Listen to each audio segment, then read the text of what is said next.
Hey guys, tonight we're stepping into the steamy, soot-streaked underbelly of Victorian health habits, where your daily wellness routine starts not with a green smoothie or yoga mat, but with chimney soot, stranger's bathwater, and the overwhelming stench of damp wool and unwashed feet. You won't believe this, but some Victorians genuinely thought coal smoke could cure everything from chest infections to melancholy.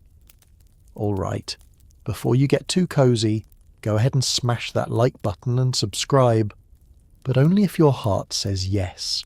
And as always, tell me your location and local time in the comments. I want to know where you're listening from. Dim the lights, get that fan going for some background vibes, and let's chill into tonight's little adventure. You wake up in a cramped London lodging house, sharing a room with two other coughing tenants. It's just past dawn, and your chest feels heavy from the damp winter air. The window's caked in soot.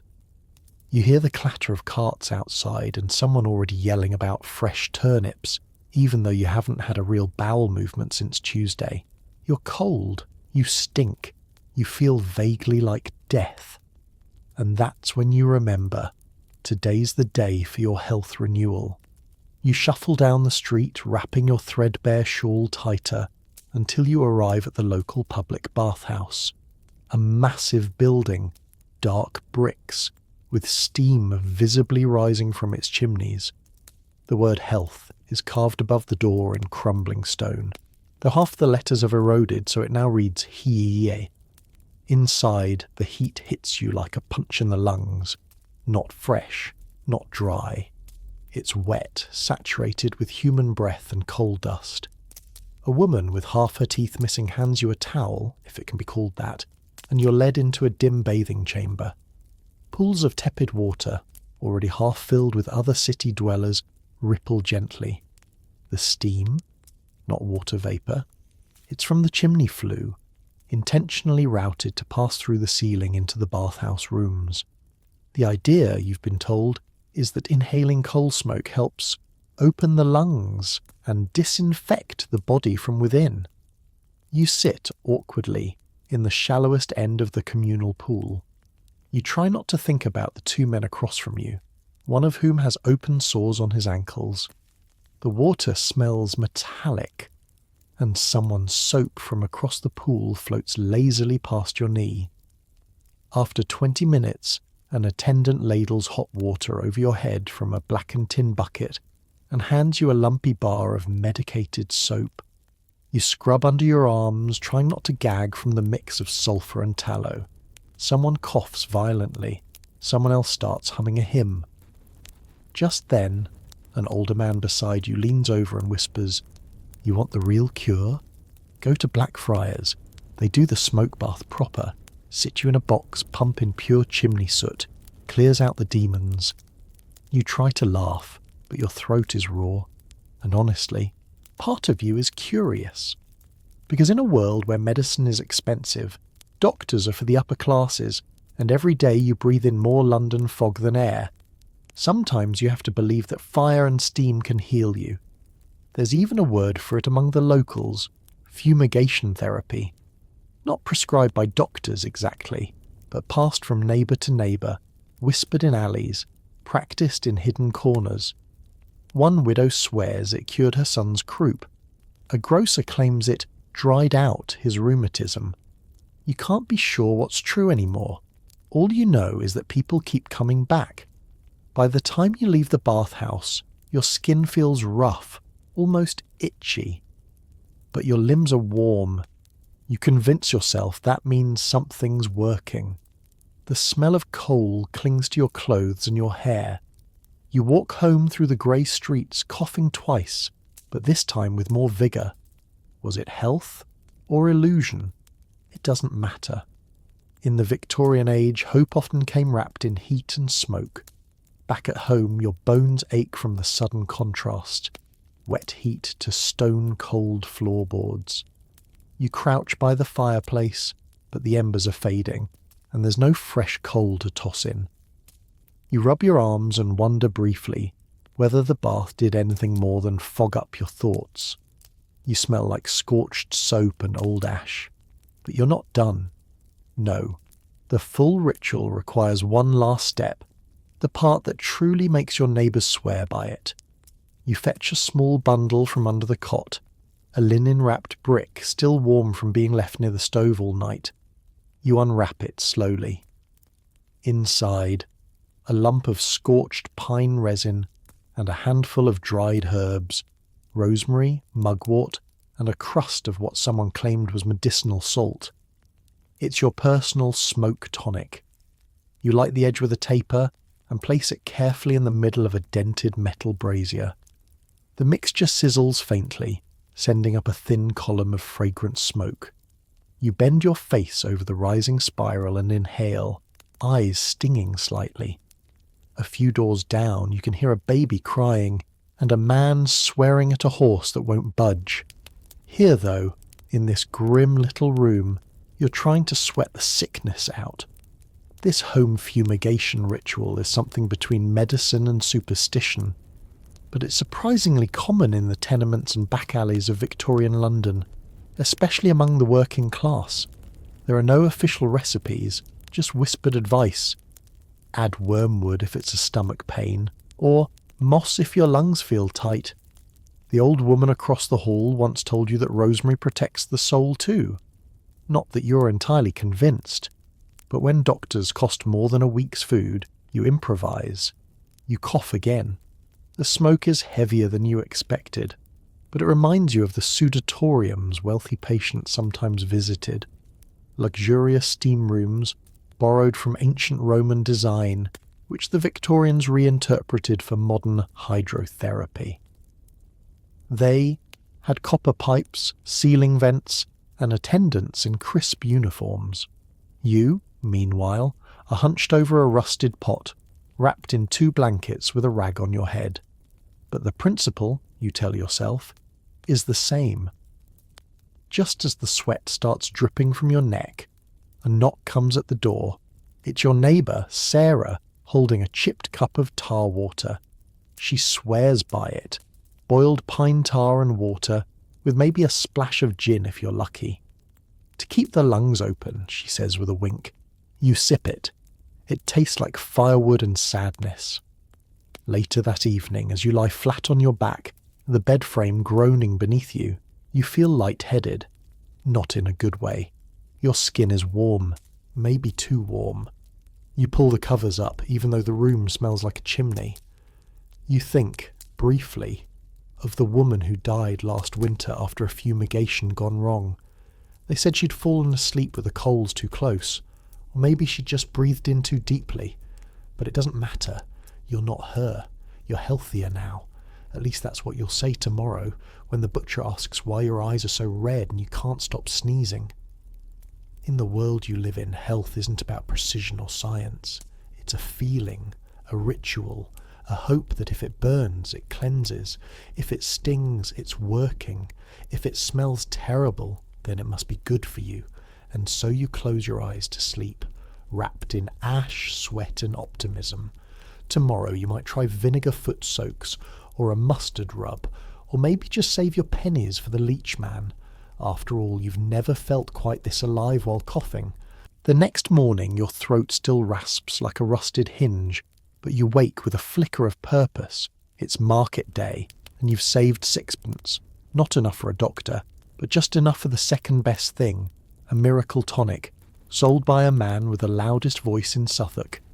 You button up your coat, still damp from yesterday's bathhouse fog, and make your way past carts piled with turnips, the sour smell of fish, and a man loudly extolling the virtues of leeches.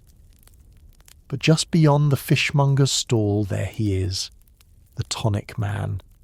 His name's been lost to time, but today he's shouting beneath a flapping red umbrella. His cart is stacked high with glinting bottles, each one filled with a liquid of mysterious colour, some amber, some greenish, others nearly black. Labels curl from the damp, but you can still make out a few words. Revives the heart, stimulates the blood, cures all known weakness. And his voice. Oh, it carries like an actor on stage. Gentlemen, ladies, children of poor disposition and weak liver, Step right up and taste the elixir that made Queen Victoria herself dance a jig. You sidle in closer, pretending not to care, but he sees you. He always sees you. You, my friend, you look like a sufferer of melancholy liver. Do you sleep with cold feet and dreams of doom? This'll perk you up before you can say God save the Queen. You try to ask what's in it, but he waves the question off with flair. Root of gentian, tincture of cardamom, and a touch of imported delight from the Indies. Completely natural. It even smells like success. You hand over your coin and receive a bottle wrapped in wax paper. You sniff it. Sharp, metallic, and vaguely like old rum. You're not entirely sure what you've bought, but you've heard others say it helps with coughing, digestion, heartbreak, and even memory. This sort of snake oil trade, though few called it that back then, was rampant across Victorian England. Without strict medical regulation, almost anyone could bottle up a bitter brew, add a dash of alcohol or opium, and sell it as cure-all. Even more ironic, some of them did help. Mostly because they dulled the nerves so thoroughly you forgot what was wrong. You walk on, sipping cautiously. It tastes like burnt cloves and bitterness, but within moments, your cheeks feel warm. You're not sure if it's working, or if you're just mildly drunk before noon. Either way, it's a welcome sensation. At the corner, you pass an old woman selling her own home brew, penny elixir for sorrowful bones. She swears it's made from elderflowers and prayers. Children chase each other nearby, one clutching a bottle labelled Tonic of the Sphinx. You wonder if he even knows what a sphinx is. But the one that truly stops you is a man balancing a crate on his bicycle, hawking Dr. Winslow's soothing syrup. You've seen it before. Mothers buy it to quiet teething babies. It works like magic, probably because it contains a generous helping of morphine. And yet, the city believes. The whole of London is built on fog, coal, and 1,000 miracle bottles promising everything and delivering, well, something. You walk home with your tonic half empty, the world spinning just enough to feel pleasant. You're not healed, but maybe, just maybe, you're a little less miserable, and that in Victorian England is more than enough to keep you buying. By the time you reach your street, the tonic has taken hold. Your step has a wobble, your mood a strange lift. You hum a tune you don't remember learning, and your headache has dulled to a soft throb behind your ears. Whatever was in that bottle, it did something. At your door, a neighbour is waiting with a grin. His name's Henry, and he has something even better than what you just drank. Came in from America, he whispers. Got it off a sailor who swears it made his brother grow back a tooth. You raise an eyebrow. He pulls a tin from his coat, carefully opening it to reveal small brown lozenges shaped like buttons. The label, barely readable, claims Dr. Beardsley's patent life tablets for vital fire and male confidence. You're not sure if it's meant to fix your lungs or your pride. Maybe both. You don't take one. Not yet. But Henry pops two into his mouth and washes them down with a glug from his own tonic. Feel it kick in within the hour, he promises. He always says that. Inside, you sit at the table and study your bottle again. You realise it doesn't have ingredients listed. No dosage. Just a flourish of handwriting and a motto. Nature has no side effects. You're not sure whether that's comforting or ominous. It's not until years later that people begin to understand what was really inside many of these cures. Cocaine tooth drops for children, laudanum for menstrual cramps, chloroform rubbed on babies' gums to help them sleep. But in this moment, in this little room off a soot-lined street, none of that has been banned yet. There are no regulations, no safety caps, just belief, desperation, and belief. You remember, faintly, an old friend who took too much of a tonic last winter. He claimed it cured his joint pain, until he collapsed on the stairs with his mouth foaming. The apothecary said it must have been a bad batch. The vendor never came back to that corner again. Still, for every horror story, there are a dozen tales of miraculous recovery. A woman whose blindness lifted after 3 months of elder syrup. A man who could walk again after rubbing his legs with eel oil and nettle salve. You suspect the mind plays a role. But it's hard to argue with results when they come wrapped in conviction. Even Queen Victoria wasn't immune to the craze. At various times her physicians dabbled with chloroform, cannabis tincture, and arsenic solutions, all with medical intentions.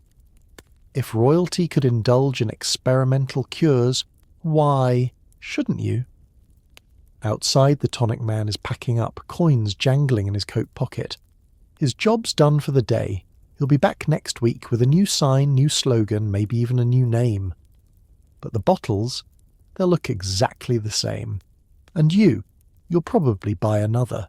Because in this world, health isn't just a science, it's a performance, a promise in a bottle, a lie you sip and pray becomes true.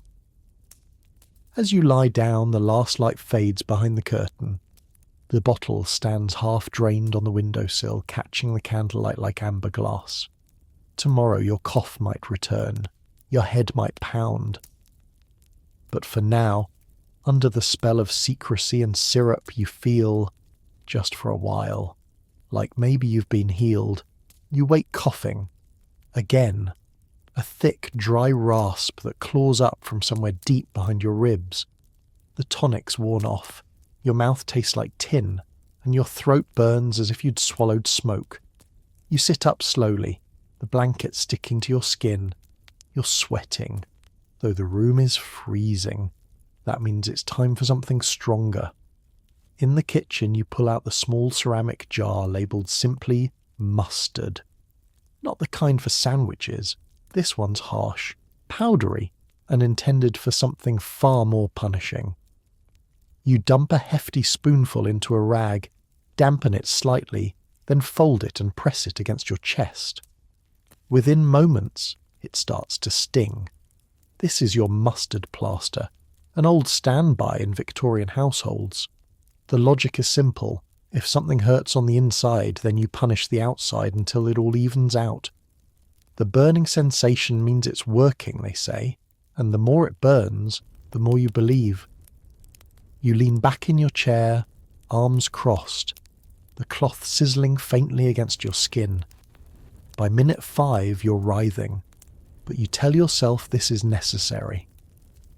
Doctors have long touted the benefits of counter-irritation, the idea that creating an artificial injury can draw attention, or blood, away from the real one. In your case, that means tricking your lungs into forgetting how much they hurt by making your skin scream louder. The pain grows sharp, your eyes water, but you feel alive in a perverse way. And that's more than you could say yesterday. Victorians adored these kinds of treatments. The more extreme, the better. Anything that produced visible results. Redness, swelling, tears, screaming. Some even upped the ante by mixing cayenne pepper or turpentine into the plasters. There's a rumour about a midwife who cured pneumonia using mustard mixed with kerosene. You hope that's not true. You also kind of want to try it. In the next room, someone sneezes hard. Probably Sarah again. She used horseradish poultices last week. Claim they brought the fever out through her spine. Her back blistered so badly she couldn't sleep for 2 days. But then, she got better. Coincidence? Who knows? You peel the cloth off finally, wincing at the red mark it's left behind. The pain has shifted. Your chest does feel looser, or maybe just numb. You wrap yourself in your shawl and sip water carefully, watching the steam rise from the tin cup. You think about how strange it is that in this world relief and pain are inseparable companions. You've never encountered one without the other. Still, it's not just mustard plasters. There are endless home remedies with the same cruel logic. People wrap their necks in rags soaked with vinegar and salt. Some tie raw onions to their feet. Others press scalding bricks to their stomachs. It's not medicine, exactly. It's discipline. Pain becomes a kind of ritual cleansing, a form of control in a world where little else obeys your will. You breathe in, slowly. It rattles, but it doesn't catch. You lean your head back and close your eyes. The scent of mustard lingers in your nose. Maybe, just maybe, this time it worked. The relief, if you can call it that, lasts only a few hours. By mid-afternoon, the cough returns, dragging with it the dull ache behind your sternum.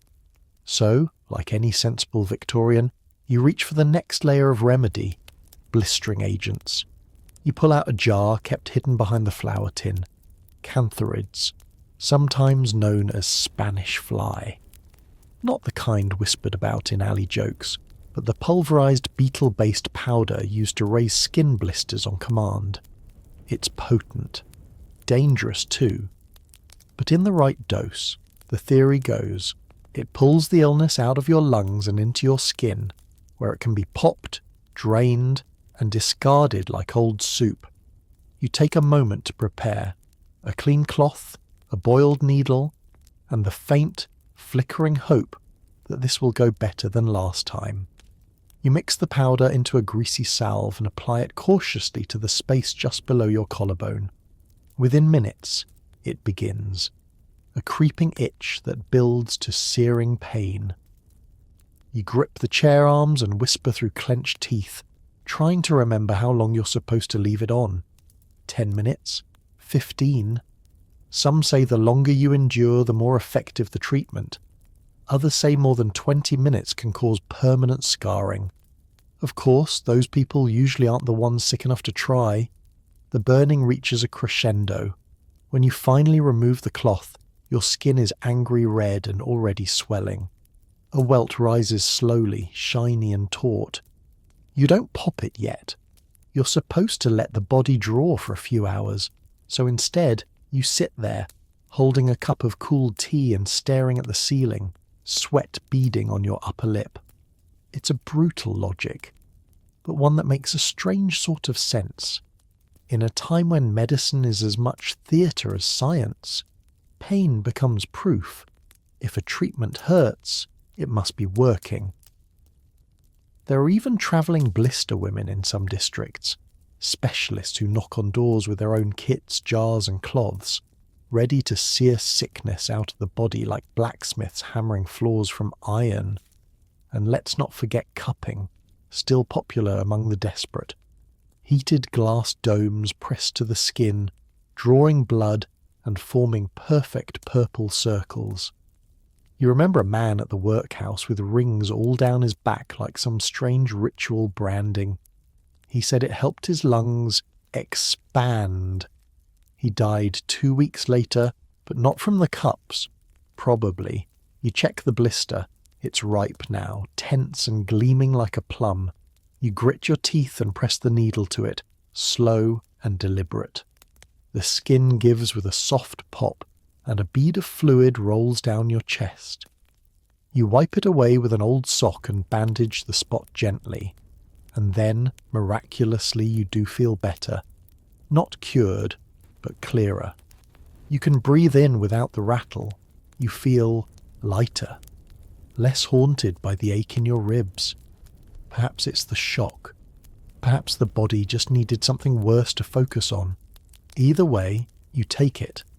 You lie back in bed, the sting still singing across your chest, and tell yourself, next time, you'll start with the blistering. Because sometimes the fastest way to feel well is to hurt just right. You spend the next morning hunched over, still tender from yesterday's blistering, but breathing a little easier. That counts as a win, at least until your stomach begins to churn with a discomfort you know too well. Not hunger, something darker, a creeping, coiling unease in your gut. You eye the small brown bottle on the shelf, the one with the label written in spidery ink, worm syrup, for the cleansing of the vitals. You unscrew the lid and sniff. It smells like molasses and turpentine. The stuff was originally sold for children, but plenty of adults take it too. Because if there's one thing Victorian medicine insists, it's that most illness comes from within. And sometimes within means a teeming, squirming colony of uninvited guests. You pour a spoonful and swallow fast, trying not to gag. It slides down thick and bitter. The label claims it'll expel roundworms, pinworms, liver flukes, creatures you'd rather not believe live inside you. Still, the logic is clear. If you've been eating food touched by unwashed hands, drinking water from a shared pump, or living in a house where rats breed behind the walls, then you've probably got a few passengers hitching a ride in your intestines. The effects begin within the hour. Cramps, gurgles, a sharp, unmistakable urgency. You grip your belly and shuffle quickly to the privy out back, hoping no one's there. It's not graceful. But afterward, as you sit there catching your breath, you do feel emptier, as if something has truly left you. You stare down and choose not to look too closely. Back inside, you sip water and try to rest, but your body isn't finished. You know what comes next. A bit of fever perhaps, or a rash. All part of the cleansing, but not everyone trusts worm syrup. Some prefer more direct methods, like the old dock worker you once knew who drank kerosene to kill the beast inside. He claimed it worked, right before he passed out for 3 days. Then there's Sarah, ever resourceful, who once swallowed a ball of thread soaked in milk to tie up the worms. The theory: worms would cling to the milk, get tangled in the thread, and come out like fish on a line. Did it work? Hard to say. She hasn't tried it again. But the most unsettling cure you've heard comes from across the channel. A tale about purposefully ingesting tapeworms for health and slimming. Capsules were rumoured to be sold, each containing a live worm egg. You'd swallow one, let it grow, and let it consume the sickness and surplus from within. The horror stories vary. Some claim people wasted away. Others swear by the clarity of mind it brought. Either way, you silently promise never to try it. Still, the urge to cleanse, to rid your body of the unknown filth inside, is powerful. The Victorians feared the invisible. Germs weren't fully understood. Parasites were half mythic, whispered about with equal parts fear and fascination. So when your body feels strange, sluggish, untrustworthy, you turn to what's available. Bitter syrups, chalky powders, burnt remedies that promise to scour your organs like steel wool. Because in this world, when you feel unclean, the only solution is to flush yourself from the inside out. Consequences be damned. By late afternoon, your stomach has settled, though your limbs still feel hollow, like they've been wrung out and left to dry on a line. You rest against the cold wall, sipping weak tea, wondering if the syrup truly did anything or if you just imagined it. Either way, the worst is behind you, for now. But illness in Victorian London never lingers alone. A few days later, it's not your gut that aches. It's a deep, festering cut on your ankle, scraped on a splintered cartwheel. The wound has grown red and swollen and the edges pulse angrily. You know what's coming next. Maggots. The idea sends a chill through you, but Sarah swears by them. Let the little ones do the work, she said last month, when a boil on her wrist turned purple. She placed a strip of cloth laced with fly larvae across it, and by morning the skin was pink and clean. The wriggling disgusted her, she admitted, but not as much as the thought of rotting flesh. You hesitate, then make your way to the rag and bone man near the alley. He sells more than scrap these days. For a few pence he hands you a small tin box, still warm, lined with soft cloth and crawling with tiny squirming creatures. Back home, you prepare your leg as best you can. Warm water, a torn strip of clean linen. You lower the maggots onto the wound. They find it quickly, drawn to the moist decay. Their movement is slow, methodical, almost gentle in its own horrific way. You wrap the area loosely and lie back. There's no pain, just an odd awareness, an itch that isn't quite real, a tickle beneath the skin.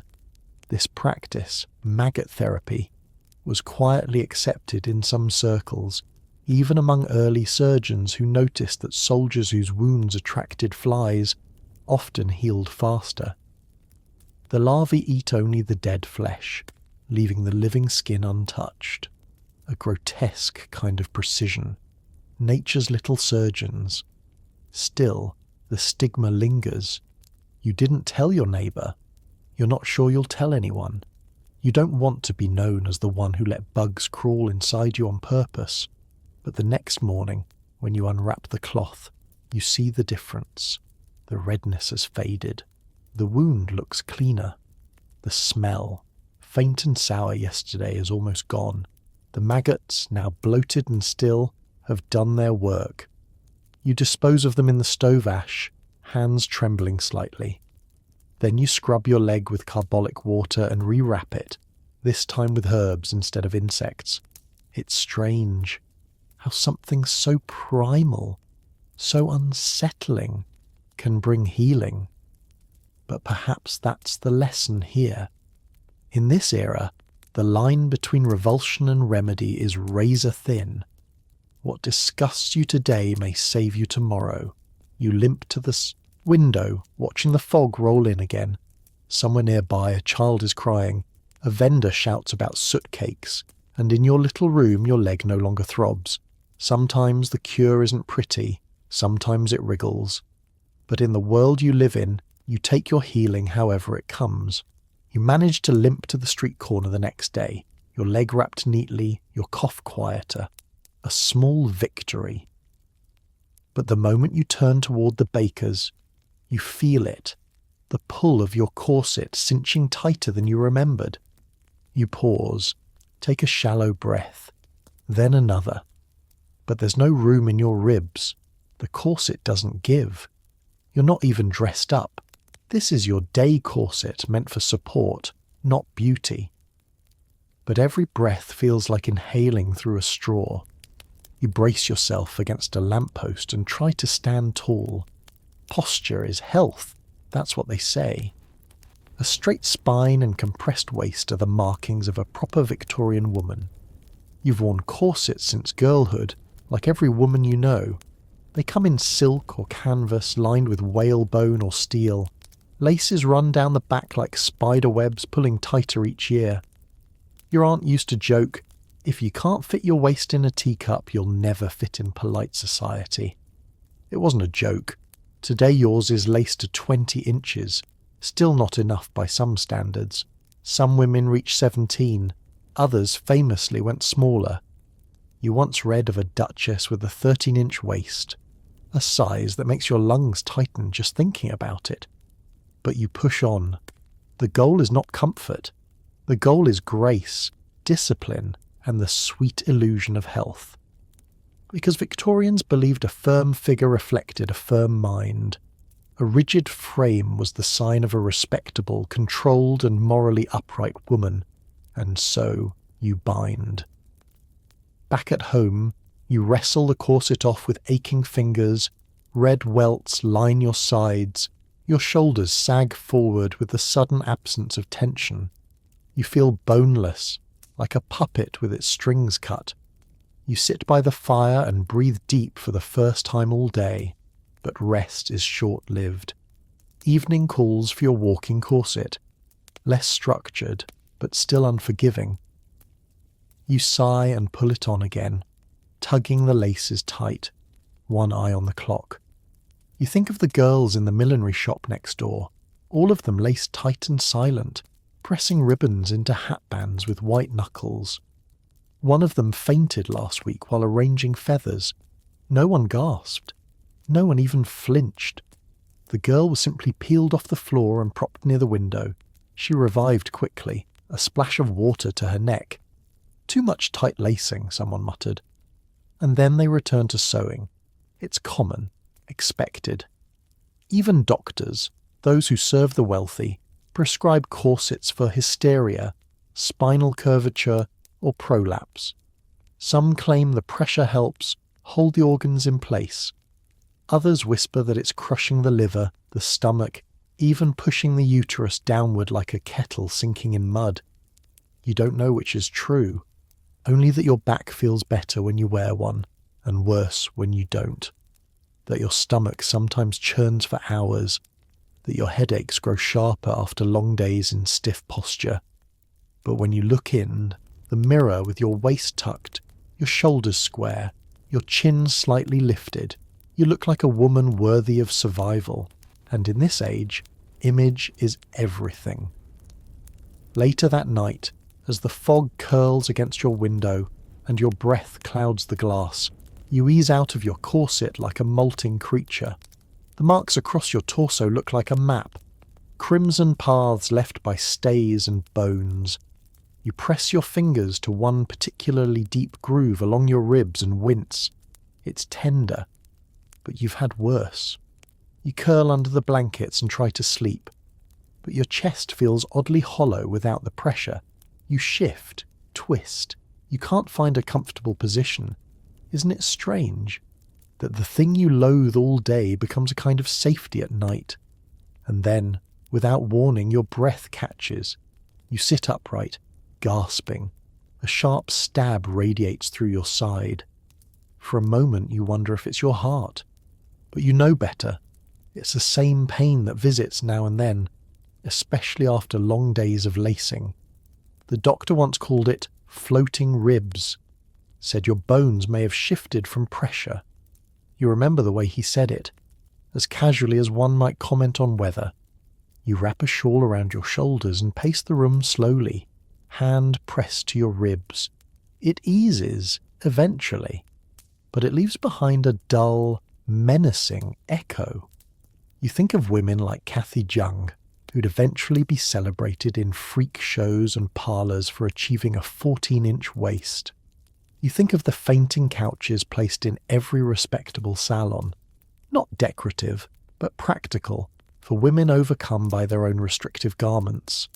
But the cruelest part isn't the pain. It's how deeply the corset is tied not to your body but to your worth. Even without it on, you find yourself sitting straighter, tucking in your stomach, holding your shoulders stiff. The posture has seeped into your muscle memory. The idea of the corset lingers long after the laces are loosened. You know stories, everyone does, of girls who slept in training corsets from age 12, who had ribs removed to make room, who carried smelling salts in silk purses like fashion accessories, fainting twice a day and calling it poise. Your own mother, gone now, used to tell you, better a broken rib than a broken reputation. At the time you laughed. Now you're not so sure it was a joke. In the morning you'll put it on again. You always do. Not because it feels good, but because without it, you feel invisible, exposed, like a painting with its frame torn away. And as you finally lie back down, pulling the covers to your chin, you breathe carefully, not too deep, and think, absurdly, how strange it is that something designed to suffocate you can also make you feel secure. The Victorian age doesn't just mould your body, it moulds your mind to believe that pain is elegance, that beauty is obedience, that your spine must be sculpted like marble, even if it breaks in the process. And so you sleep in its shadow, quiet, still, shaped by steel and expectation. The next morning brings a new discomfort. Your lips are dry, your mouth tastes metallic, and your breath, well, let's just say the tea didn't help. You reach for the little blue glass bottle on the shelf, marked only with a curling label. Mouth elixir, for freshness and vital energy. You already know what's inside, diluted ammonia. They don't call it that, of course. Some bottles say spirits of hartshorn, others household volatile salts. But everyone knows, especially those who can't afford real dentists, that gargling with it will sharpen the tongue and purify the breath. At least that's the claim. You pour a small amount into a chipped cup and add water, watching the liquid cloud. Then you swish it around your mouth, trying to ignore the burn in your gums and the sting in your eyes. For a few seconds it feels like your teeth are being scrubbed by invisible razors. You spit quickly and rinse twice, wiping tears from the corners of your eyes. There, that should be enough to last through the market without offending anyone with your exhale. This isn't unusual. The Victorians were obsessed with bodily odours, associating foul breath and sweat with moral decay. Fresh breath was not just about charm, it was a sign of virtue, self-discipline and cleanliness of the soul. And if that meant swishing ammonia, so be it. You sit for a moment to catch your breath, ironic, considering. Then reach for the next remedy in your rotation, vinegar water. A spoonful in a glass of warm water sipped slowly. It puckers your mouth and tightens your throat, but some women swear it keeps the complexion pale and the waist trim. It clears the blood, they say, cuts through sluggishness like a blade. You've even heard of ladies soaking rags in vinegar and wrapping them around their necks overnight to draw out impurities. You don't go that far. Yet. Outside your window, the baker's apprentice jogs past, red-cheeked and winded. His breath forms clouds in the air, and you instinctively tighten your shawl. You've heard boys his age sometimes rinse their mouths with kerosene for freshness and stamina. You pray that's just gossip. The worst is the memory of your Uncle George, a man devoted to natural cures. He once gargled with turpentine, believing it would harden his gums and kill the breath demons. It killed something, certainly. He couldn't taste anything for a week. And then there's the fashionable but deadly beauty secret whispered about in private salons, sipping diluted carbolic acid to whiten the teeth. Just a touch, they say, just enough to melt the yellow. You've never dared. But you've seen women at the theatre with glowing white teeth and glassy eyes who perhaps did. You rinse your mouth again, this time with plain water. It doesn't help much, but what matters is that you tried, that you swallowed something bitter, endured the sting and emerged fresher, even if only for a few hours. Because in the Victorian world, wellness often tastes like punishment. And if it didn't burn, it wasn't doing anything at all. You step out into the street with your tongue still tingling faintly from the ammonia rinse. The vinegar sloshes slightly in your belly, bringing a strange heat to your core. But you walk tall, breathe shallow, and hope no one notices the trace bitterness behind your polite good mornings. A woman passes you, a well-dressed one, hat perched just so, and you catch a whiff of lavender and camphor with something sharper beneath. You know that smell. She's been rubbing her gums with spirit of salt. Hydrochloric acid, by another name. A popular option among the wealthier sort. It bleaches the teeth beautifully before eventually melting them away. But the trick is to stop just before the enamel surrenders. She smiles at someone across the street. Her teeth are gleaming. Down another lane, you see the man who lives above the print shop. He's crouched behind a cart, clutching his throat and coughing into a cloth. Not just any cough, it's the heavy, echoing bark of a chronic condition. Rumour says he gargled kerosene and lemon for a month straight. Claimed it brought up years of phlegm in one morning. His voice has sounded like gravel ever since. You pass the grocer's stall and notice a row of small ceramic jars neatly arranged. A handwritten sign reads, "Chlorate of potash lozenges for sore throats, sweetened breath, and steadfast hearts." The name is fancy, but you've tried them. They fizz on the tongue, numbing everything. A mix of mint, chalk, and quiet dread. One too many, and your gums swell, your mouth peels like sunburn. But people keep buying them, because they work, until they don't. At home, you remove your shawl and catch your reflection in the mirror. Your eyes look tired. The whites are tinged ever so slightly yellow, but your cheeks are pale, your lips not too dry. You look passable. You think of the lengths people go to just to maintain this illusion of freshness.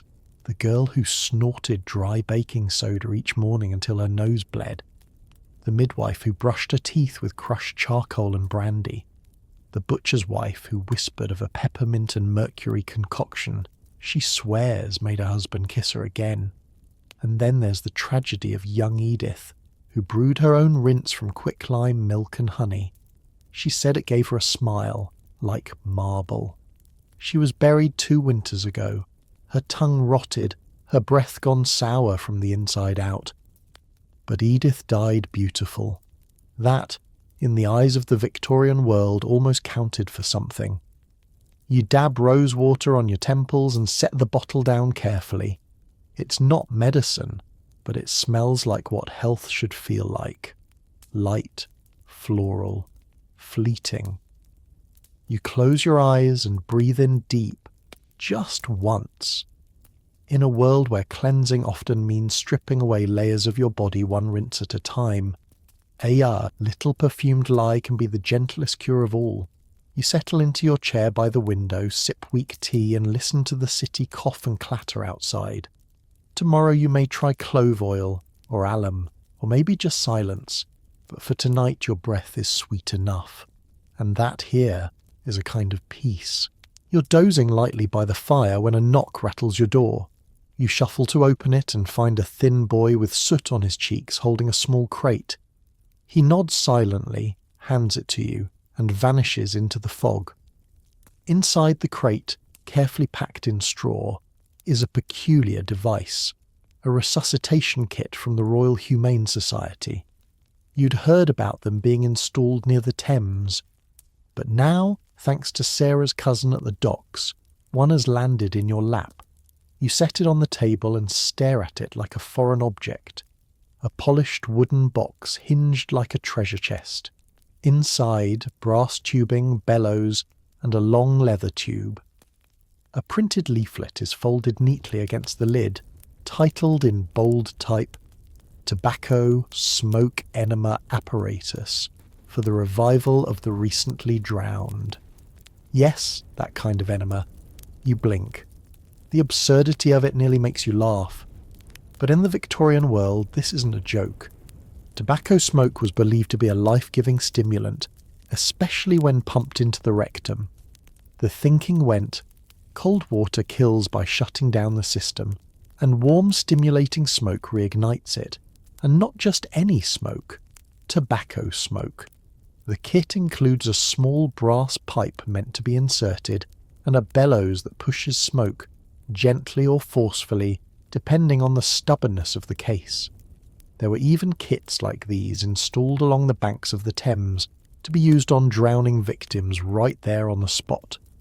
You can't help but imagine the scene. A lifeless man dragged from the river, soaked and blue, trousers yanked down in haste while a constable bellows tobacco smoke up his rear. A crowd gathers. Some turn away, others nod solemnly. It's science at work. You hold the bellows in your hand, pressing it gently. The mechanism still works. A soft wheeze of air hisses out. You're not sick enough to need it today, but you tuck it away just in case. You never know what kind of emergency tomorrow might bring. Because in this era, orifices are gateways. The Victorians believe health can be delivered from any direction, through the mouth, the skin, the nose, even the rectum. You've heard of vinegar enemas for fevers, cold water enemas for constipation, warm milk enemas for babies. But tobacco? That's special. That's for resurrection. It's not just the Royal Society promoting it. Many physicians, not fringe ones, once believed in the power of internal smoke. One even claimed it stimulates the intestines into immediate awakening. You wonder how anyone discovered that, or how many died before the right temperature was found.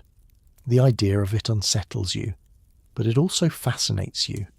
Like so many of the cures in your world, it blurs the line between the grotesque and the logical. And in a city where illness can creep in overnight and strike down the strong, even the absurd becomes plausible. You wrap the kit in a towel and store it beneath your cot. You may never need it. But if the river takes someone you love, and the doctor's too far, and the air's too cold, well, better to have a bellows and not need it than the other way round. You lie awake longer than usual that night, the box under your bed pressing on your thoughts like a weight. It's strange how something so small could carry the promise of revival, or humiliation, or both. But that's the Victorian bargain, isn't it? You sacrifice comfort for survival, and dignity for the faint possibility of breath. The next morning you mention it to Sarah over tea, half joking, testing the waters. She doesn't laugh. She leans in. "Oh, I've seen it used," she whispers, eyes darting to the door. "Back when I worked at the baths, one of the porters collapsed. No pulse. They didn't know what to do, so a nurse ran to the cabinet and pulled out one of those things." You blink. "And?" "He woke up coughing, eyes wild. They said it was the warmth." She pauses, then adds, "And the shock, I suppose." You both sit in silence a moment, stirring the weak tea. You wonder if it was the tobacco, the technique, or just sheer luck. But in a world where medicine is guesswork wrapped in brass and velvet, who's to say? As the weeks pass, the smoke enema kit stays put, unopened, unused, but not forgotten. You begin to notice just how many remedies in your world depend on heat and movement. Warm baths for melancholy, rubbing alcohol into stiff joints, brisk walking for low spirits. Everyone believes illness is cold and slow, so the cure must be hot and quick. That's why tobacco smoke is seen as holy.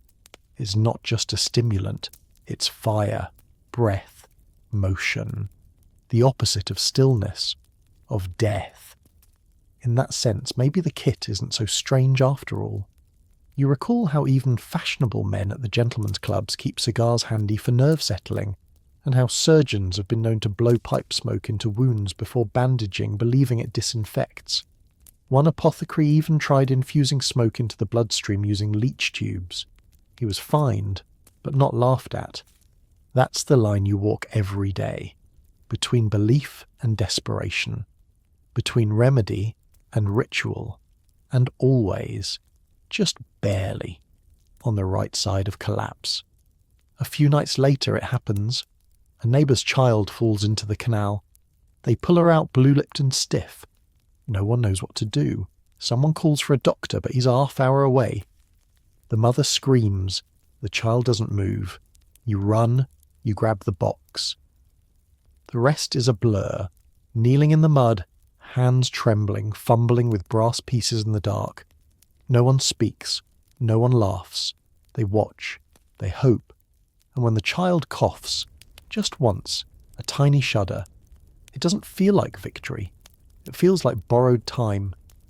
Later, you sit by your fire, mud still on your hem, the box open at your feet. You stare into the empty bellows and wonder how many lives hang in the space between ridiculous and miraculous. You don't sleep that night, but you breathe. Deep, slow, quiet breaths. And that, for now, is enough. The city is buzzing today, quite literally. You step out and hear it before you see it. A low electric hum drifting from the chemist's shop window. A crowd has gathered, necks craned, watching a wiry man demonstrate the latest marvel in modern health. It's called the Pulvermacher chain, and it promises to restore energy, awaken tired limbs, and balance the blood's vital force. In simpler terms, it's a belt that zaps you. You push closer, curious. The demonstrator has it strapped around his waist, wires trailing like ivy vines. A second coil wraps his thigh, pulsing faintly. He smiles wide and assures the gawking crowd, it feels like a gentle tingling, nothing more. A woman in front of you mutters, my cousin's husband wore one for 3 weeks, said it cured his lumbago and got him out of bed, if you know what I mean. She smirks behind her fan. You raise an eyebrow. The applications of electricity in Victorian health are broad and, at times, hilariously vague. Some devices target the nerves, others promise better digestion. There's even one with a metal saddle meant to stimulate female calmness. You don't ask. Later that day you find a cheaper version at second-hand stall. The seller, a red-faced man missing 2 fingers, assures you it's in working order. Just soak the pads in vinegar, strap it on, and let it do the rest. At home, you follow the instructions. The belt smells faintly of brass and mildew. You fit it snugly around your midsection, then connect the wires to the small tin battery. There's a brief pause, then a tickle, a twitch, and then, suddenly, a buzz so sharp it nearly knocks the wind out of you. You double over, laughing and yelping all at once. It hurts, but not enough to stop, and you admit the warmth spreading through your torso is oddly invigorating, like your muscles are waking from a long nap. These electric contraptions are all the rage now. Victorian society has fully embraced the idea that electricity is not just for lamps and telegraphs. It's the pulse of life itself. If it can light a city, surely it can reawaken a weary body. You've read newspaper ads for electromagnetic corsets, which claim to align the spine and burn away damp humours. There are vibrating brushes for the scalp, crackling rings for arthritis, and foot plates that shock you with every step, marketed as walking your way to wellness. It's not just quackery, not entirely. Even respectable doctors are experimenting with controlled electrical treatments in hospitals, and some patients, especially those with paralysis or chronic fatigue, swear by them. One London surgeon described electricity as God's breath, harnessed for the healing of man. You're not sure about divinity, but as you lie on your cot with the belt humming faintly around your waist, you do feel strangely alert, like something inside you has stirred, however briefly. Sure, it might be nerves misfiring, or your bladder about to revolt, but for this moment in this room you feel alive, and in a world filled with sluggish blood, aching bones and endless winter chills, even a jolt of pain can feel like hope. The next morning you wake feeling different. Not better exactly, but charged, like something unseen is still humming under your skin. A soreness lingers along your ribs where the belt's pad sat, and your hair stands up slightly when you reach for the tin kettle. Perhaps it's coincidence, or perhaps you've finally become a conductor. You step into the street and spot another familiar figure, Mr. Baird, the old tailor. He's standing still as a statue, arms at his sides, eyes closed. At his feet lies a tangled set of cords and copper discs. He opens one eye and grins. "Magnetized shoes," he says, tapping his toe against the cobbles. "Every step realigns the soul. Bought 'em off a man from Glasgow." You nod politely, but it's not the strangest thing you've heard today. Magnets are everywhere now, pounded into soles, stitched into gloves, embedded into belts and collars. Advertisements promise they'll draw out bad energies, neutralize poisons, even protect from madness. There are magnetized pillows said to chase nightmares away, and bed frames lined with north-facing rods to realign the body's magnetic current. It all stems from a deep belief that the human body is an instrument, and Victorian society is frantically trying to tune it. You recall the magnetic brush Sarah tried last winter, dragging it across her scalp for 10 minutes each morning. She claimed it made her dreams more vivid. You never told her she looked slightly electrocuted. And then there was the gentleman at the apothecary who wore a necklace of iron beads wrapped in red thread. He whispered that it kept his black moods away. You assumed it was for nerves. Later you heard he hadn't slept in 5 days and thought pigeons were spying on him. Even more fantastical is the device you saw once at a curiosity fair, the electrogalvanic bath. A clawfoot tub filled with salt water and copper plates, where patients sat nude while low voltage pulsed through the water.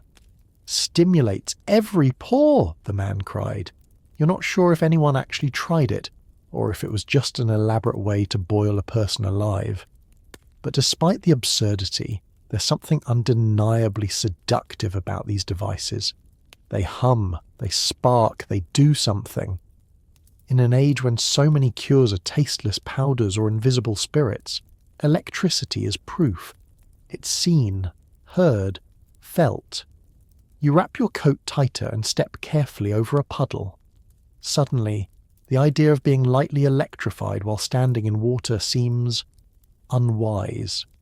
Back home, you tuck the pulvermacher belt into a drawer, not because you're finished with it, but because you've decided to use it sparingly, like a tonic or a sermon. Not every ailment needs fire, and as you sit with your hands folded, a low winter sun pouring in through the glass, you marvel at what your world has become. A place where vitality is sold in sparks and straps, where the future pulses gently beneath your skin, where hope arrives not in silence, but in a steady, comforting buzz. The fog is thick again today, and your body aches in that familiar, unshakable way. Not the sharp pain of a wound, nor the scratch of a cough. This is something duller, something that lives inside the bones. You stare at the fire, barely lit, and think, maybe it's just the weather. But in your world, nothing is just anything. A low mood, a lingering weariness, a faint heaviness in the chest. These aren't inconveniences. They're signs, warnings, and there's a treatment for everything. So when Sarah knocks and says she's going to the leech man, you don't laugh. You ask if he takes 2 at once. The leech man sets up twice a week behind the greengrocer's, beneath a striped canvas awning, with wooden benches and jars lined up like organs in glass. Each jar pulses with life. Slippery, dark, sinuous creatures, bobbing gently in murky water. He keeps them cool and hungry, which is what you want. You don't pay for full bellies. He greets you with a knowing look. Fatigue or melancholy? You blink. Both. He nods once and points to the bench. Roll up your sleeves. You sit. The cold air nips at your skin. He selects 3 leeches with metal tongs and places them along the soft inside of your forearm. You flinch, not from pain, but the sensation. Like wet silk crawling up your veins. The first latch is sharp, the second slower, the third almost gentle. Then the blood begins to flow. Victorian medicine holds that imbalances of the blood are at the root of most illness. Too thick, you're sluggish. Too hot, you're angry or mad. Too black, you're melancholic. The leeches draw it out, balance the humours, restore calm. At least that's the promise. And people believe. They come with headaches, palpitations, menstrual cramps, confusion, toothaches. Some come weekly, like a ritual. The sight of blood is reassuring. A visible assurance that something has been removed, released. Sarah sits beside you, one leech clinging to her ankle. She's humming faintly, almost dreamily. You glance at the tiny creatures feeding from your arm. It doesn't hurt, but it does feel strange, intimate even, a shared transaction. You give them blood. They give you peace. After 10 minutes, the leechman removes them gently and presses cotton to the bites. You're a bit light-headed, but lighter in spirit too. And when you walk home, the sky looks a touch less grey. That evening, as you change the cotton dressings and watch the bruises bloom, you feel something like gratitude. Not to the man, not to the science, to the leeches. They asked for nothing but what you could spare, and they left you, oddly enough, feeling more whole than you had in days. The bruises darken overnight, purples and yellows blooming like ink beneath your skin. You touch them gently in the morning light, marvelling at the shape each leech has left, like a tiny kiss, or a bite from something prehistoric. Your arm aches, but it's not unpleasant, more like a reminder that something inside you has shifted. Downstairs, you boil water for tea and catch your reflection in the kettle lid. There's colour in your cheeks again. Not the pinched artificial rouge of vinegar or arsenic, but something real. You feel tired. Yes, but clearer. As if your thoughts have stopped clanging against each other quite so loudly. You think about how people once used leeches to cure everything from nosebleeds to epilepsy. Some physicians even applied them behind the ears to quiet madness. And for melancholia, the treatment was a full dozen placed along the spine. There's an apothecary in Marylebone, they say, who keeps over 500 leeches in a tiled back room, rotated, rested, respected. A nurse there swears each one has a temperament, that some are gentle and slow, others greedy and fast. She talks about them like cats. You smile at the thought. There's a kind of strange dignity in these old treatments. They're messy, yes, sometimes painful, often unproven, but they involve you. Your body's present, responsive. It bleeds. It heals. You're not just swallowing a powder and hoping it stirs something deep inside. You're watching the illness be drawn out. That evening you walk slowly to the end of your street. The air is sharp, but it feels good. Awake. As you pass the butcher's, you hear someone mention their sister's recovery. The leeches turned blue, the woman says, as if this were a sacred sign. Maybe it is. Victorians give meaning to everything. A redder leech meant fever. A sleepy leech. Poor blood. A stubborn one. Who wouldn't latch? An omen. They say the leech knows before you do. That it senses the sickness hiding under the skin. Back home you unwrap the bandages. One of the bites has started bleeding again. Just a little. A soft, slow ooze. You press fresh cloth against it, then pour yourself a cup of broth. You sit by the window and sip, watching chimney smoke drift through the air, curling like leeches in reverse, grey trails rising instead of burrowing in. It's strange. You're not cured, you're not well, but you're not drowning in yourself anymore. Somehow, in the quiet sting of teeth and the warmth that followed, something broke loose inside. A fog cleared, a weight shifted, and you think, not without irony, maybe the blood really was the problem all along. You wake hungry, not just peckish, but hollow, as if someone scooped your insides out during the night and left a note that says, "Feed me or faint." It's not the usual dull ache of fasting or the slow gnaw of rationed bread. This is sharp, specific. You want beef, but not to eat. That's too extravagant. Instead, you shuffle to the cupboard, retrieve a bit of raw meat wrapped in wax paper, and carry it to the mirror. Your face, pale and waxy, reflects back at you with a kind of resigned disbelief. You unfold the meat and press it gently to your cheeks. Raw meat facials, the latest in Victorian beauty rituals, and oddly, a health remedy too. The theory goes like this. Red meat is warm, alive, full of energy and vital force. If you can't afford to eat it, you can at least let your skin absorb its strength. Pressing raw beef to the face supposedly reduces inflammation, evens the complexion, and tightens tired skin. Some say it improves mood. Others say it simply distracts you from despair. The meat is cold and clammy. It sticks a little. You close your eyes and breathe through your mouth. You can almost imagine the warmth of life being pressed back into your bones. It's not just vanity. In Victorian London, the lines between beauty and health blur constantly. What makes you look better is assumed to make you feel better. Pale skin, a sign of purity and wellness. Rosy cheeks, circulation, glossy eyes, youth.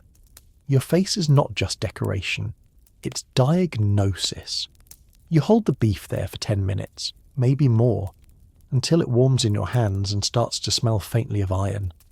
When you peel it away, your cheeks are flushed, as if kissed by something gentle, or slapped by something firm. Either way, it works. You return the meat to its paper. Some women throw it out after one use. Others, those with fewer coins, rinse and rewrap, storing it in a cold pan beneath the floorboards for another day. Waste not. You settle into your chair and sip broth, watching the steam rise. There's still some fat floating on top. Beef tea, as it's called. A favourite of hospitals and invalid homes across the country.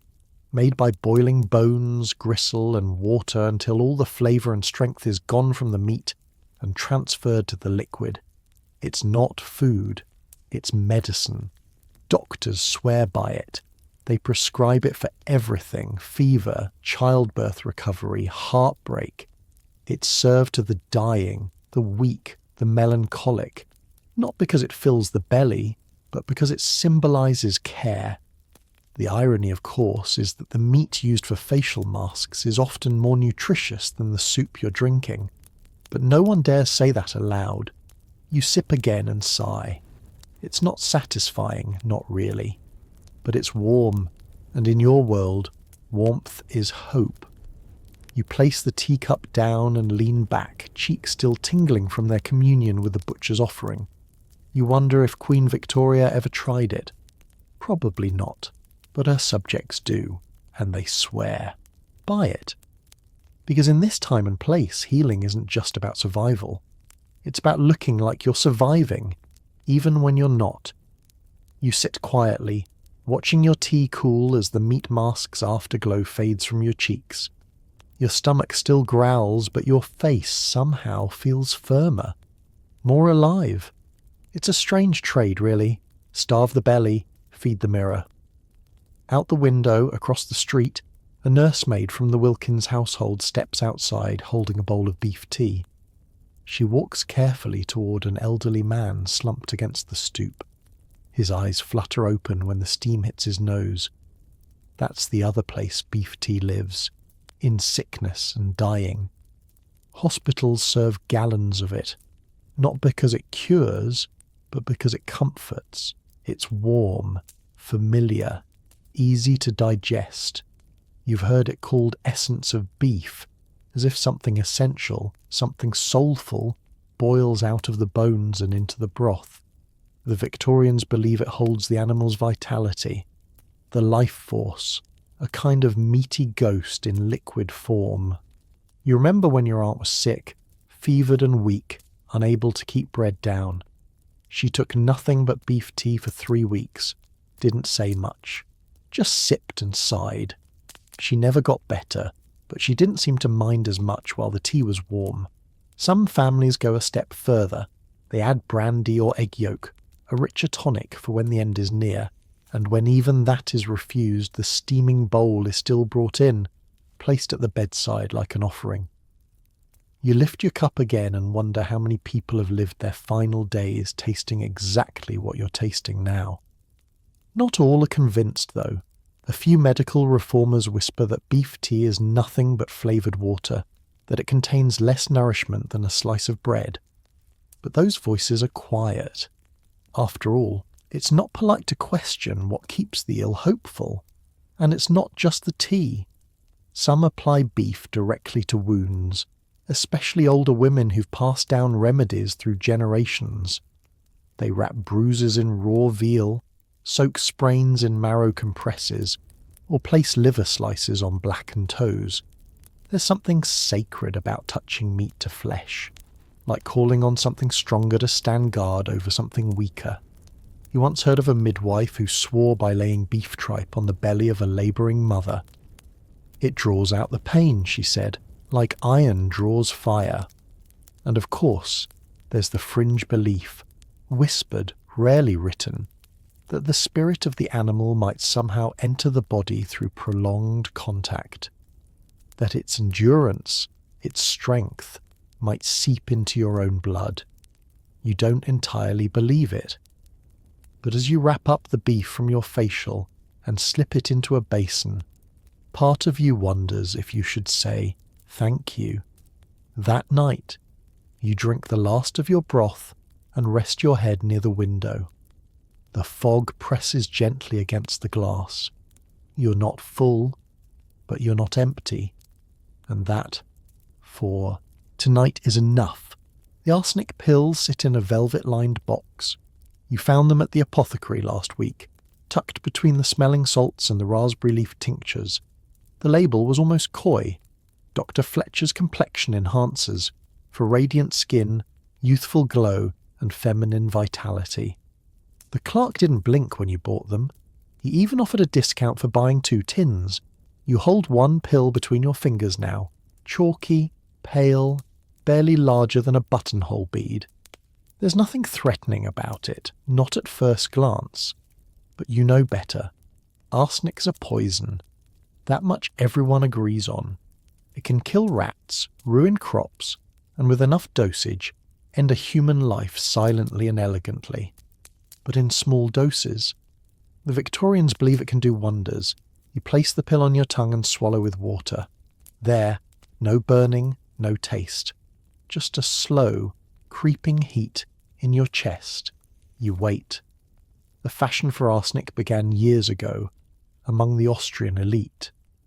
Women in the Alps took it to preserve their beauty, claiming it smoothed the skin, brightened the eyes, and gave a luminous, ghost-pale complexion, prized by portrait painters and gossip columnists alike. It made you look ethereal, fragile, rich. It spread like wildfire to England.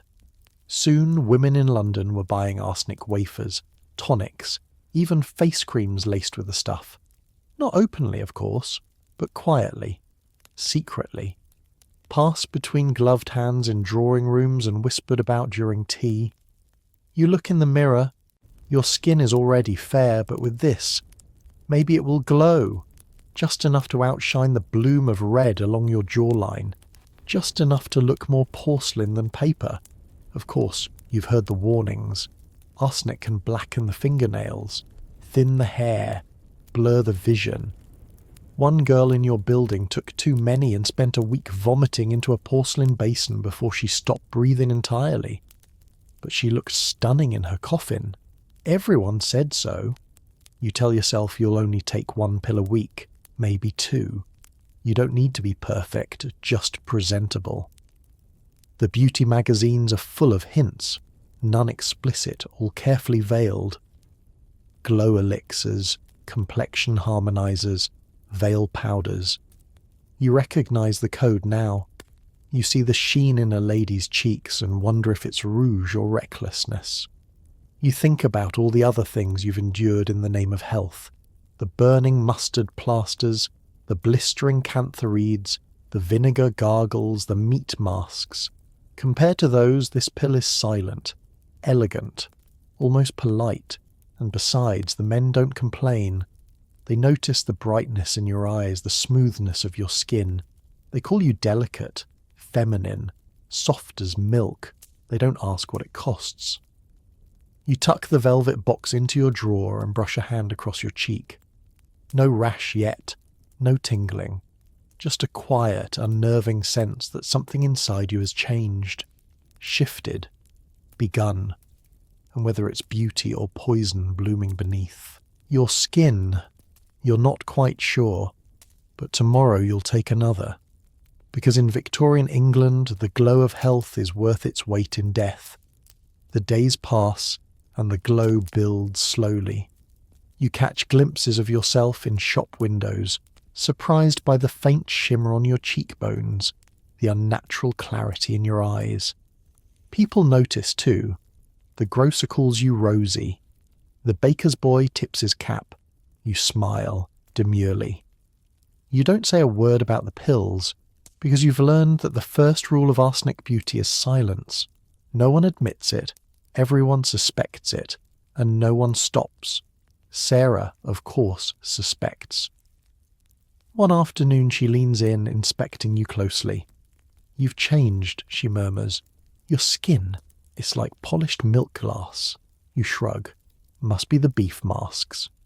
She doesn't press. But later that evening she asks if you're still visiting the apothecary. Arsenic lives in more than just pills. You see it in face creams, powdered foundation, even soaps.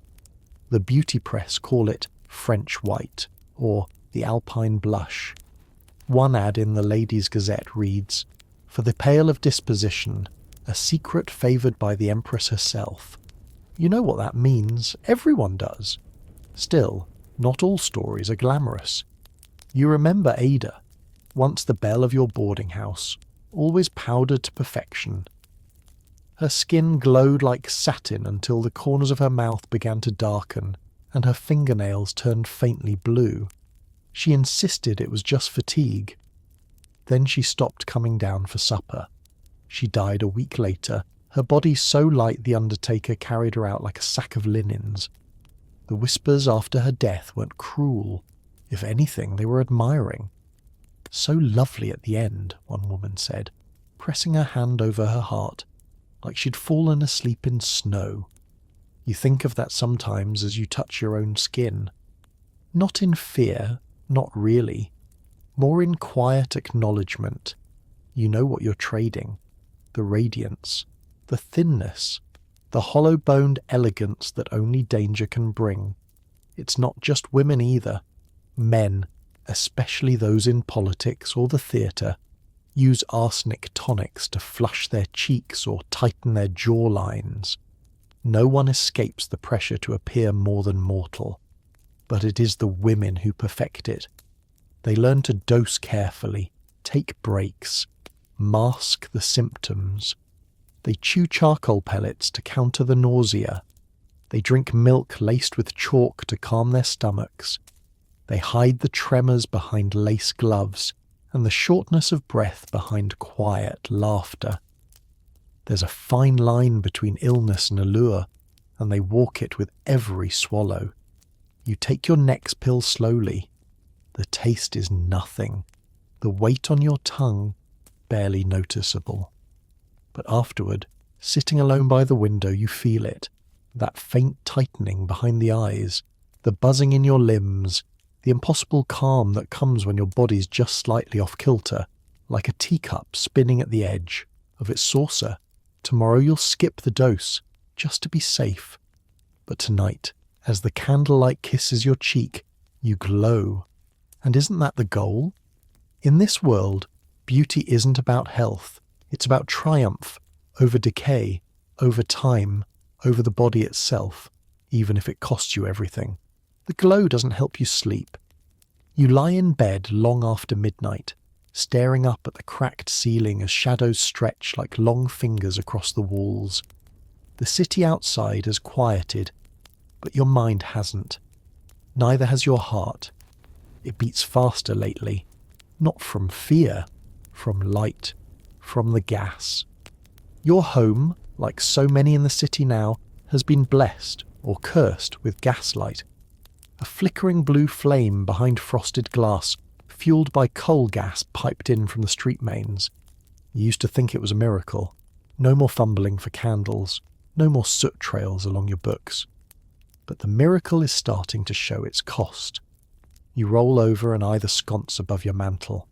It's off, but a faint odour still lingers in the room, a kind of metallic sharpness. You've smelled it for weeks now, even when the flame is out. You try not to think about it. Because the truth is, gaslight doesn't just change your walls, it changes your body. Doctors now whisper of gaslight headaches, of tremors, of mysterious fainting spells that strike well-lit homes more than poor candle-lit ones. They suspect the invisible vapours, residue from burning coal gas, build up in rooms without proper ventilation. But how could you not use it? It's modern. It's civilized. You remember how dark your world used to be. Before the gas. Rooms glowed orange with candlelight. Everyone went to bed early. Silence came naturally. But now the streets never sleep. The parlours never dim. Shop windows gleam all the way to midnight. Your eyes are tired, but your brain buzzes. Sarah says her husband developed insomnia the same month they switched from whale oil to gaslight. He paces their flat until 2 or 3 in the morning, muttering. His skin is pale, his eyes sunken. And still, He insists on turning the valve each night with pride. "It's the future," he says. "We ought to be thankful." You suppose he's not wrong. You are thankful, but your lungs disagree. You've been coughing more lately, a deeper, more persistent sound.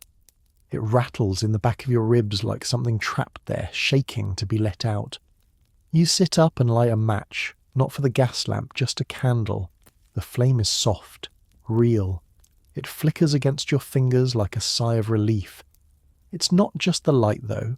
The house has started to gather soot, even in places it shouldn't. A fine black dust coats your windowsills, your pillowcases, your teacups. You wipe it away each day, but it returns by evening. You've stopped asking where it comes from. You already know. The price of light is weight. You wrap yourself in a blanket and sit by the hearth, where the coals have long gone cold. Outside, the gaslights flicker along the lane like a trail of tired eyes. Your skin glows faintly in the reflection of the window. From beauty, from poison, from the steady accumulation of things you can't see. You press your hand to your chest. The beating is fast, a little too fast. But what choice do you have? In a city that never darkens, sleep becomes a stranger, and the light, the gaslight, it watches you even when your eyes are closed. You try to sleep again, you really do. But even with the gas turned off and the candle snuffed, the room glows faintly, as though the walls themselves remember light. You turn your head on the pillow and breathe deep.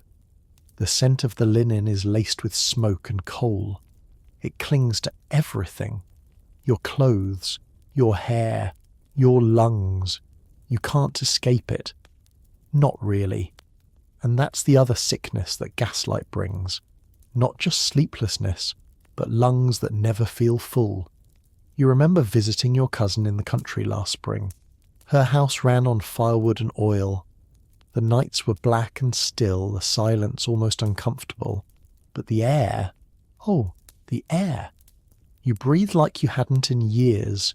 Deep, easy, clean. Back in London, though, you're never quite filled. The gas might be off, but the fumes remain. They drift in through windows, seep under doors, ride in on boots and coats and passing carts.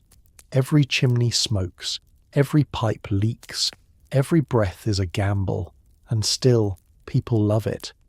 Gaslight means progress. Bright streets, late theatre, reading after supper. Men can work longer hours. Women can sew until midnight. Children no longer fear the dark, but maybe they should. Even the doctors are conflicted. Some blame gaslight for a new rise in urban malaise, a kind of nervous fatigue that no one can quite define. Others say it's a godsend.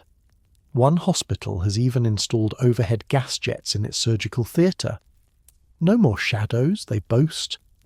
But the nurses all wear handkerchiefs over their mouths now. You cough again, dry, deep. It feels older than you are. You light another candle just for comfort and notice your breath catch in the flame. You recall an article, one you read in a discarded magazine, describing a phenomenon called lamp-black lungs.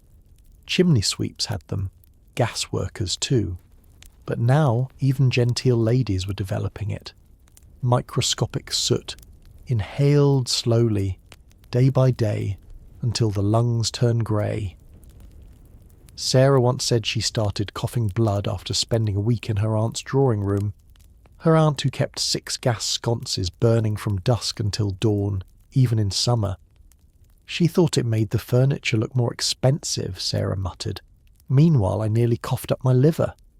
You laugh quietly, remembering that, but it's not funny, not really, because now you live in that glow. It's everywhere. It follows you to work, to church, to the apothecary. You walk home under its trembling eyes. You bathe in its flicker. You grow pale in its blue-white kiss. And the darkness, real, full darkness, feels unnatural now. It frightens you in ways it never did before. It's become a stranger. You look down at your hands. The candlelight makes them lovely, slender, white, almost luminous. But you know what else glows in low light? Poison. You lie back down, not expecting rest, just stillness. Because in this world, sleep isn't natural anymore. It's a negotiation with the light, the lungs, and the slow, quiet illnesses that come wrapped in flickering gold. Sunday morning. A thin ray of pale sunlight filters through the soot-smeared glass, and you sit with a small, bitter smile. Sunday means rest, supposedly. But in your world, rest comes in peculiar forms. You set aside your tea and reach for the tin box on the shelf. Inside, rhubarb pills, dull brown, slightly tacky, shaped like tiny acorns. They smell faintly of dried earth and vinegar. You pop 2 into your mouth and swallow quickly. These are your purgatives, and Sunday is your purging day. It's a tradition now, not one taught by priests or prescribed in clinics, but passed between neighbours like a secret handshake. Once a week you cleanse the system. You sweep out the week's sins with a sweep of the bowels. Rhubarb is the mild option. Others take castor oil, senna, even syrup of buckthorn, a black gloppy liquid that tastes like fermented tree bark and doesn't bother hiding its purpose. You know someone who drinks turpentine mixed with milk. The belief is ancient, but Victorians have perfected it. Illness begins in the gut, they say. Bad moods, bad skin, bad dreams. Constipation is the enemy, and laxatives are its righteous cure. You once heard a woman at the bakery claim she cured her husband's anger by dosing his porridge with cream of tartar each morning. He became quiet and agreeable, she said, almost empty inside. Whether that meant spiritually or physically, no one dared ask. The pills begin to stir in your belly by late morning. A warmth, a coiling sensation, not unlike dread. You stay close to the chamber pot. The process is not dignified, but you feel proud afterward. Lighter, cleaner, as if you've discarded the previous week's failures through sheer bodily will. And it's not just pills. You've tried Epsom salts, bitter and metallic, dissolved in tepid water. You've heard of families mixing soot and molasses into bricks for chewing. One woman at the mill swears by eating raw dandelion greens dipped in salt and vinegar, followed by an hour lying flat with a hot brick on the stomach. The idea is not just to cleanse, but to suffer a little while doing it. If it's easy, it probably didn't work. You glance over at the calendar. You've kept up this weekly routine for almost 8 months now. Have you been healthier? Maybe, but that's not really the point anymore. The ritual itself becomes its own reward. The slow dosing, the waiting, the quiet moment after it's over, when your stomach stops twisting and you sit with a cup of broth, clean in ways that feel deeper than physical. Even the children know. Have you purged yet? They whisper to each other in schoolyards and stairwells. One boy tried it too often and fainted in church. His mother said it was a sign the devil was leaving him. No one questioned her, and why would they? Because in this world, the path to wellness is paved with emptying, of food, of illness, of self. Only the lightest survive. By evening, you feel hollowed out, not unpleasantly, more like a house after cleaning day, swept, a little echoey. You move through the room with ease, light on your feet, as though your organs are floating a fraction higher than usual. There's a calm that comes with it, a quiet pride. Your skin looks less sallow in the mirror, your eyes seem sharper. Sarah stops by to borrow thread and remarks, "You look different, like you've had a proper rest." You nod. You don't tell her that you've eaten nothing since the night before, that your supper tonight will be hot water with lemon peel and a spoonful of molasses. Not because you're poor, not today anyway, but because after purging the body must fast. That's the second half of the Victorian cleanse. Emptiness, followed by stillness. The thinking goes, once you've expelled the foulness within, You mustn't rush to refill yourself. You must give the body time to recalibrate. Let it remember its natural rhythms. Some say even water can be too filling if taken too soon. You've known women who fast every Sunday entirely. Some fast for 3 days, sipping only thin barley water and applying vinegar compresses to the wrists to cool the blood. You tried that once. By day 2 your legs went numb and your ears rang like bells, but you did feel a strange peace, like you were floating half an inch above the floor. The danger was part of the appeal. So was the silence that came with it. Because in a house with no food cooking, no pots bubbling, no cutlery clinking, time slows. You begin to hear your own heartbeat. Your breath becomes measured. Your body feels obedient. But fasting isn't always elegant. You've also seen the failures. The butcher's niece who tried to fast for 9 days and collapsed while hanging laundry. The elderly woman who swore a weekly starvation would align her womb and ended up bedridden with dizziness and bleeding gums. And the worst. Young Helen, who disappeared from dinner one Sunday, only to be found 3 days later hunched in her closet, whispering numbers to herself. She recovered mostly, but never quite ate the same again. Still, no one blamed the fasting. They blamed her weakness. Because in this world, true health is tied to restraint. Not indulgence, not appetite, but control. You take slow sips of your molasses water, the sweetness sharp and metallic. It coats your tongue, but doesn't satisfy. That's not what it's for. It's a signal to the body, a gesture of reassurance, just enough to keep you upright. Outside, the streets are quiet. Gas lamps flicker low. Someone is humming a hymn next door. You light a single candle and sit on the floor, back straight, palms resting lightly on your knees. You focus on the breath, not too deep, not too fast, just enough to keep from tipping over. Tomorrow you'll eat, perhaps a soft egg or porridge. But tonight you remain in this strange, glorious state of emptiness. Because here in the Victorian age, health is not abundance, it is absence. Not what you take in, but what you're willing to let go. The morning air bites sharply as you step outside, shawl pulled tight around your ribs. You're still a little weak from yesterday's fast, but that's expected. It means the bad humours have left you. The slate has been wiped clean. But today's remedy is not about emptiness. Today is about shock. You head toward the rear courtyard where Sarah has already started preparing the tub, an old iron basin, half filled with water drawn from the outside pump. The surface glistens, rimmed with ice. She sees your face and chuckles. Cold water's the best tonic, darling. Revives everything but the dead.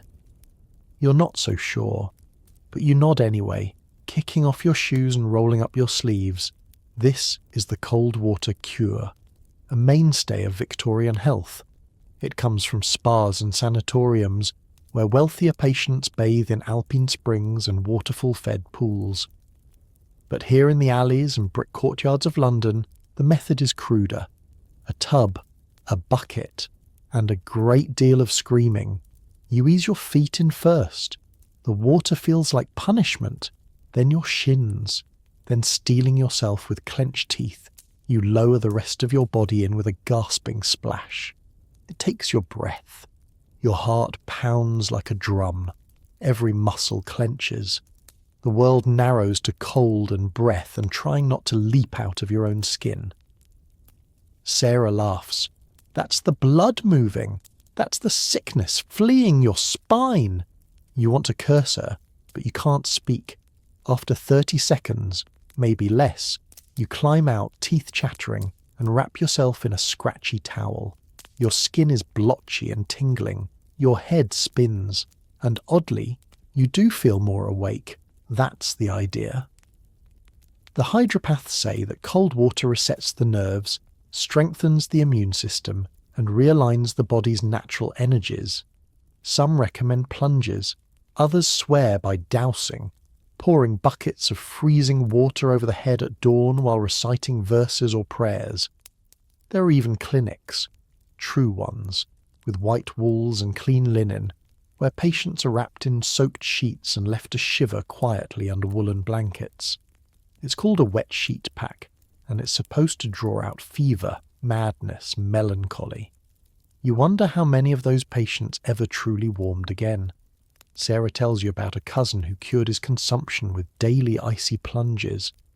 Another woman swears she stopped fainting after a week of river baths.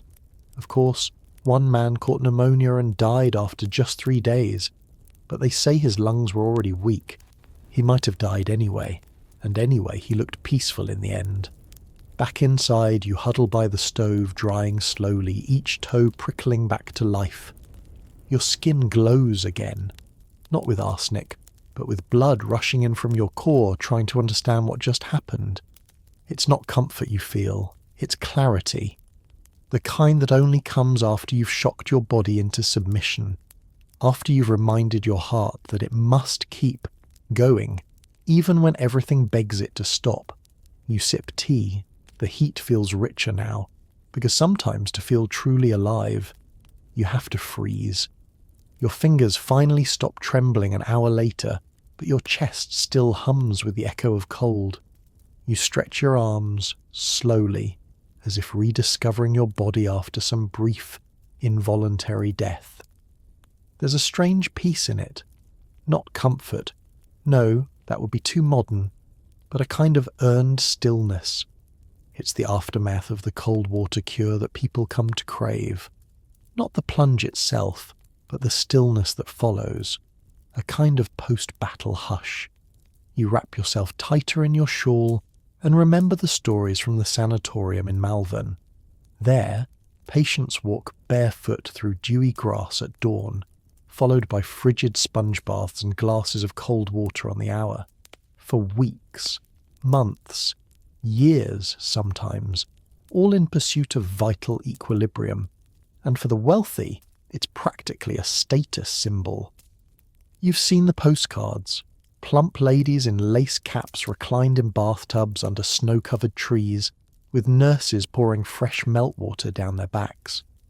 Meanwhile, you and Sarah are crouched in a stone courtyard behind the coal bins, daring each other not to scream. She's proud of her fortitude. "Haven't caught a fever all year," she says, wiping her arms dry. Cold keeps the spirits sharp. You don't argue. There's something to it. The rituals, the discipline, the pain. They give shape to the days. They fill the silence with purpose. Still, you think of the stories that go less told. The young boy who tried to cure his limp by jumping into the canal every morning before work, only to be pulled out one morning stiff and pale. Or the widow who refused to sleep with blankets for fear of trapping heat and was found blue-lipped by the fire. But they are the exceptions, people say. They were already weak. They lacked will. Because in the Victorian mind, the body is not a fragile thing. It is clay. It can be shaped, hardened, perfected, if only you have the discipline to bear the shaping. And cold water, they say, tempers the soul like steel. You lie down on your cot, now warmed by a brick wrapped in flannel. Your skin still tingles, your lungs feel strangely open, and your heartbeat is loud enough to fill the room. You think of the river and all those mornings you've seen dock workers dousing their faces with freezing buckets, shivering and laughing like they'd just outrun death. There's no gentleness in this form of care, no softness. But there is power, because in a world that demands endurance, sometimes the only way to keep going is to stop feeling. You breathe in, deep, clear, cold, and tomorrow you'll do it again. Because if fire cleanses the soul, ice sharpens it. You've stopped counting how many mornings begin with pain. Today it's in your temples, a tight pressing ache, as though something is squeezing you from the inside out. You touch your forehead and find no fever, just tension.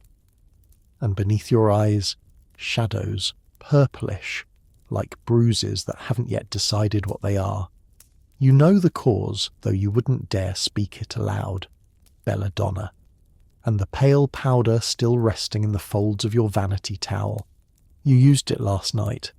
2 drops in each eye. The bottle is small, corked and labelled in faded ink.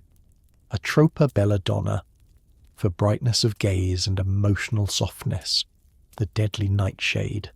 A poison, yes, but also a beauty elixir revered across drawing rooms and opera boxes. In small doses it dilates the pupils, giving the eyes that glassy innocent sheen so favoured in portraits of the day. A wide, liquid gaze eternally on the brink of tears. That look sells books, earns favours, captures the attention of suitors and doctors alike. You learned the trick from a seamstress who once fitted gowns for an actress at the Lyceum. She kept her bottle in a ribboned locket, the seamstress said. Took a drop before a curtain call every night. Said it made her sorrow look real. The sorrow is real, you think now, pressing a hand to your pounding head. But still, you don't regret it. Because last night at the supper gathering, a gentleman you barely knew leaned in and whispered, "You have the most astonishing eyes." You'd blinked slowly, hoping the candlelight caught them just right. And so, the headache feels earned.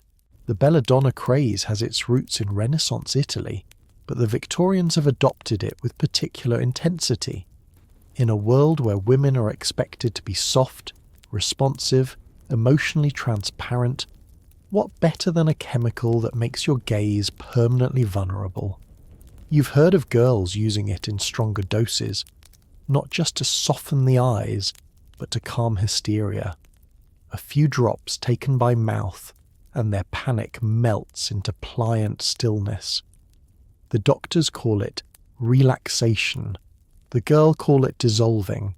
You wouldn't try that, not yet. But the eye drops? You've grown accustomed to the sting. It bites at first, then fades into a smooth, velvety numbness. And then, the transformation. Every room feels dimmer. Faces blur at the edges. But your own reflection, well, she looks beautiful, haunting even. There's a danger, of course. You've heard of a girl who went blind after a season of nightly drops. The nerves in her eyes gave up, scorched into silence. Another girl swore the belladonna changed her dreams, made them longer, sadder, more vivid. She stopped taking it only after she woke one morning, unable to recognize her mother's face. But most women don't talk about those things.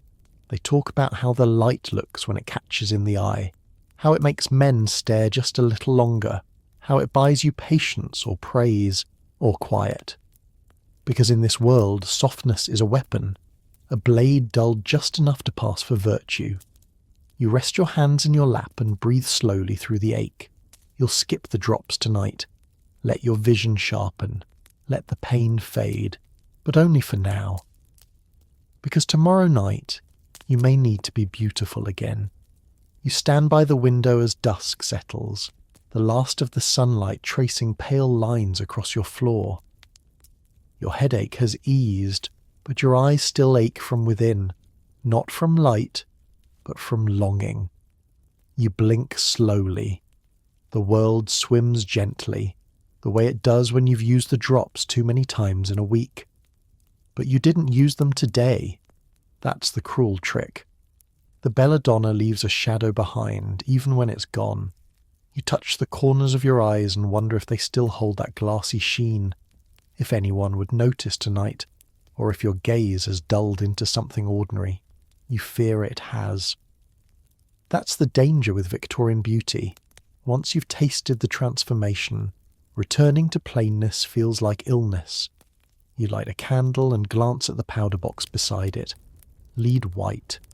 The soft, fine dust you press into your cheeks when the arsenic pills aren't doing enough. It makes your skin porcelain, flawless in dim light. You know it's poison. Everyone knows. But like the belladonna, it works. It covers blotches, erases fatigue, makes you glow. You dab your finger into the powder and pause. You think of the women who never stopped using it, who wore it daily until their faces broke out in ulcers, their teeth loosened, and their bones ached. The condition has a name now: lead palsy. It leaves the hands trembling, the voice slurred, the skin grey beneath the powder, no matter how thick it's applied. But still it sells. There's a tragic elegance to it, the slow fading of a woman who glowed too long. A kind of martyrdom that society both pities and praises. You know of one who died with rouge still clinging to her cheeks. The mortician said it made her look alive. Almost peaceful, he whispered. You wonder if they'll say that about you one day. You put down the powder puff and close the lid. Not tonight. Instead, you sit at the vanity and look at your face just as it is. No arsenic blush, no belladonna shimmer. Your eyes are smaller, your cheeks are uneven, your mouth looks tired.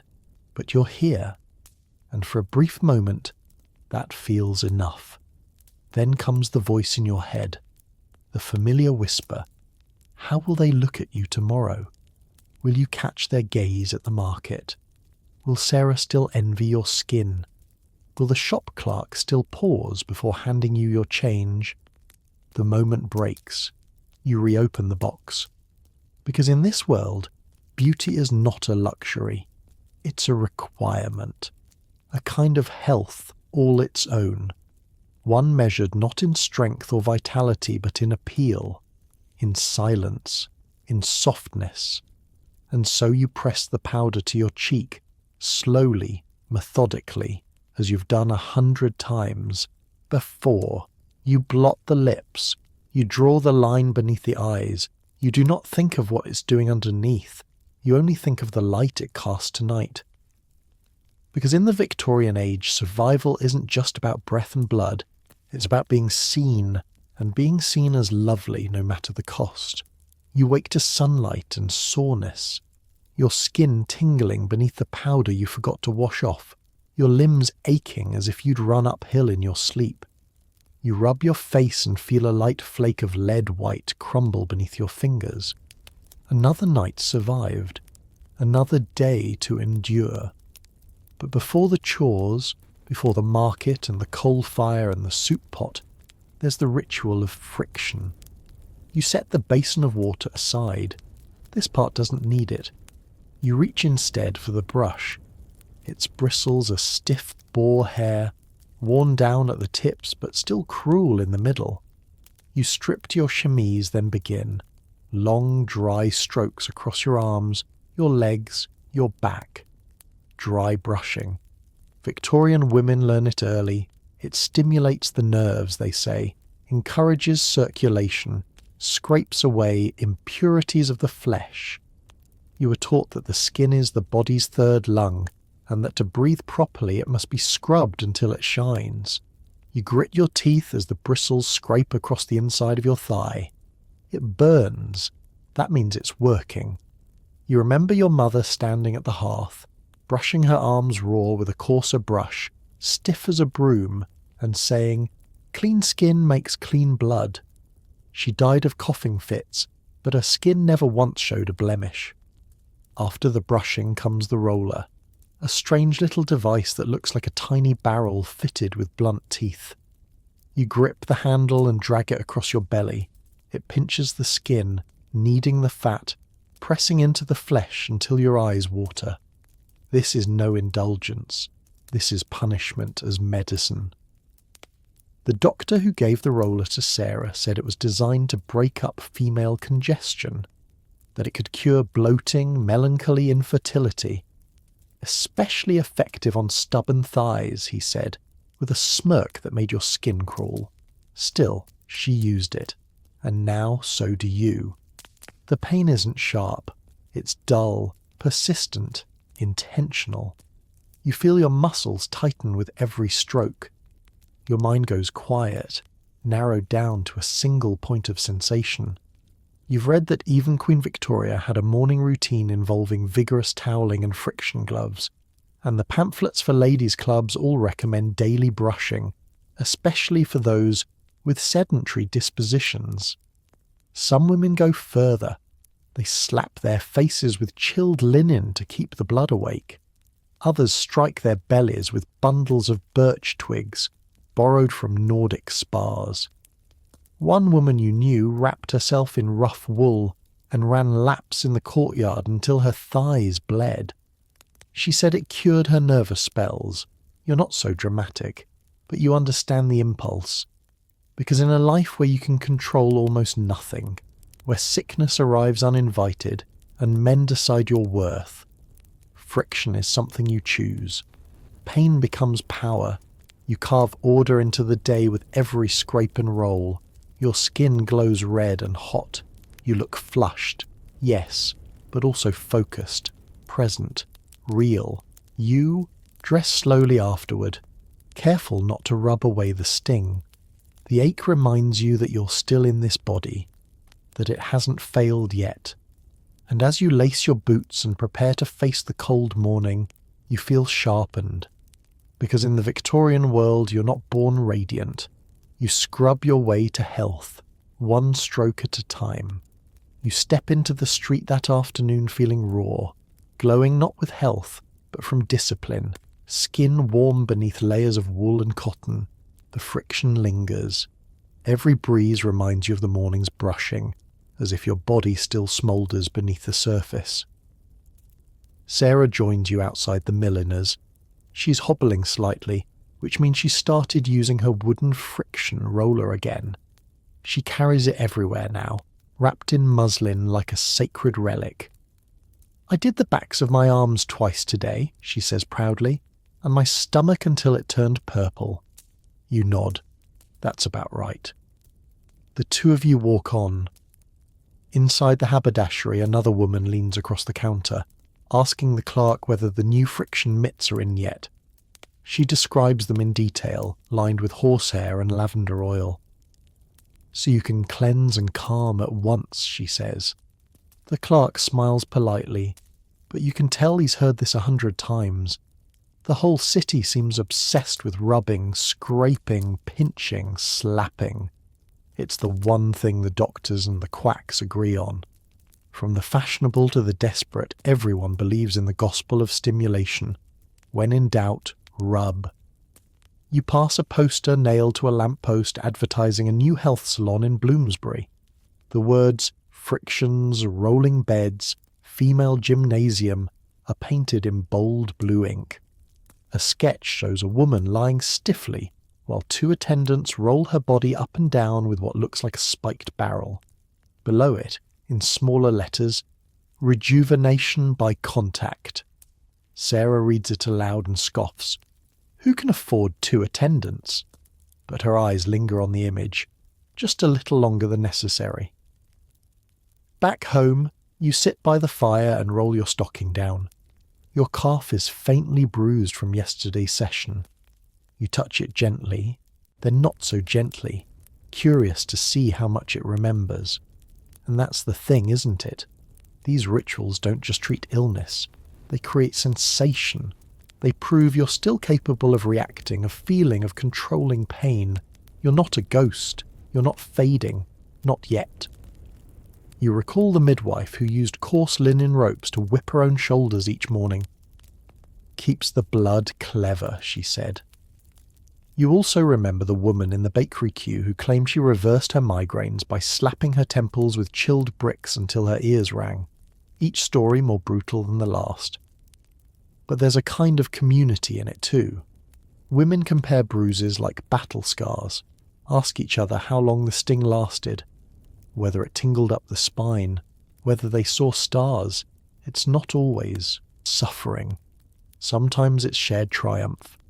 You think back to the first time you brushed your arms raw, how uncertain you were, how red and blotchy your skin looked afterward. But then Sarah had smiled and said, "Now that's the look of someone who's trying." Trying. It's a strange word for health, but it fits. You rise to stoke the fire, arms still warm beneath your sleeves. You've eaten almost nothing today. You're tired. Your lungs itch faintly, but your skin is alive. 'Cause in this era, the body isn't healed through rest or softness. It's carved into wellness by contact, by tools, by pressure, by force. And if it hurts, good. That means it's working. The air inside the gymnasium smells like sweat and rust. Metal clicks and groans echo through the hall, mingling with the soft murmurs of lace-collared ladies and the sharp bark of an instructor counting under his breath. You step in cautiously. The place looks more like a blacksmith's workshop than a sanctuary of health. Bars, pulleys, wheels, padded benches, swinging handles. No music, no soft floor mats. Just machinery, and bodies being moulded like tin beneath it. This is therapeutic exercise, Victorian style. You were sent here by a doctor who said your blood was lazy, and your spine too softly inclined. He handed you a card printed with heavy gold ink. Westbourne Health and Posture Improvement Room. You asked what to expect. He said only, "You'll feel it," and you do. The instructor guides you to a long wooden bench fitted with straps and metal foot pedals. "This one is for women with weakness in the lower torso," he says without irony. You lie back and he fastens your legs into place. Then the pedals start moving. Slowly at first, then faster. Your knees lift and lower, while gears creak and a hidden flywheel hums. You're being exercised by machine. Your arms lie limp at your sides, your back pressed against cold leather. It's like being puppeteered. Other women lie nearby on similar contraptions. One has her arms strapped into a crank that flaps them up and down like a marionette. Another is face down on a padded roller, her torso vibrating gently as a belt passes beneath her ribs. She looks half asleep, or possibly stunned. A nurse strolls through the hall with a clipboard. She checks your form, offers no comment, moves on. This place is no joke. The machines are based on the inventions of Gustav Zander, a Swedish physician who believed every ailment had a mechanical solution. Weak spine? Spin on the rotation table. Poor digestion. Work the abdominal pulleys. Female nerves? Try the hysteria chair. A padded seat that vibrates with gentle rhythmic pulses until the patient relaxes. You've heard the whispers about that chair. Some women go weekly, others twice a day. No one speaks of it directly, but everyone knows what relaxed means. Your legs keep moving. You're sweating now. Not a flush, not a glow. Sweat. Real, working moisture rolling down your temples. It feels strange, almost indecent. Women aren't supposed to perspire, not in public. But here, it's expected. Welcomed even. The instructor nods approvingly. That's it. That's the system waking up. When you finally unstrap yourself and sit up, your knees wobble slightly. You feel heavier and lighter all at once. There's no applause, no towel offered, just the next machine. You try the torso rotator, twisting side to side like a weather vane with a corset on. Then the pull-down ropes. Then the calf stretcher, which you curse softly under your breath. Each one targets something different. Each one insists that you're broken, but fixable. And that's the Victorian dream, isn't it? That bodies can be re-engineered, that even the weakest woman can be reconstructed, lengthened, braced, tightened, corrected, until she fits the design. You stagger out an hour later, breathless and bruised in places no one will see. And somehow you feel stronger, not just in the body, in defiance. Because in a world where women are taught to be still, you just became a machine. You return the next day, of course. The soreness has settled in, that stiff ache between your shoulders and across your thighs. Proof that something happened. That your limbs were pushed, pulled, twisted by a system that believes women are made not of softness, but levers and gears. The gymnasium is busier now. You spot Sarah across the room, strapped into the arm extension rig, her expression a mix of amusement and mild regret.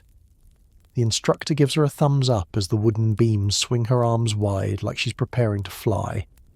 She rolls her eyes at you and mouths, 12 more. You head to your usual bench, but today you're feeling braver. You point toward the posture wheel, a bizarre contraption that resembles a medieval torture device with leather straps and a rotating frame. The nurse raises an eyebrow. That one's popular with the actors and dancers, not for the faint. You shrug. What's faint anymore? You step inside the wheel, lean against the curved backboard, and let her strap you in. Then, the platform begins to tilt, forward, backward, slowly rolling your spine along the arc. Your vertebrae pop one by one, releasing pressure you didn't know you carried. You close your eyes, and for a brief moment you forget the coal soot, the street noise, the clamour of expectations. All that remains is the rhythm of the wheel and the strange freedom of surrendering your body to something outside yourself. This is no longer about health. Not entirely. It's about order. The Victorian age loves systems. They measure your pulse with stopwatches, weigh your food by the ounce, catalogue your posture, your gait, your breath. There's a machine for every imperfection and an expectation that you will use it. Because here, illness is failure. Sagging shoulders mean laziness. A round belly suggests weak will. Even a limp handshake invites suspicion. So you adapt. Some women you've met swear by the electric waist belt, pulsing with mild shocks to encourage abdominal tone. Others are obsessed with the vibrating saddle, originally meant for horseback posture, but now repurposed as a treatment for pelvic alignment. No one mentions how they flush when riding it. You once overheard a lady from the West End describe how she straps her legs into resistance cords before afternoon tea, hidden beneath her crinoline, exercising while conversing about Dickens. The body is always under construction.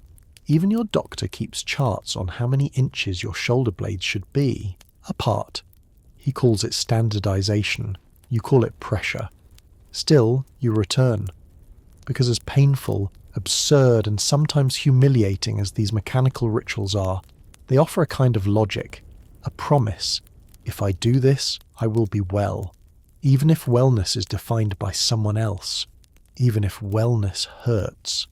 You unstrap from the wheel and wobble slightly, spine buzzing from motion. You see Sarah again. She's moved to the calf press.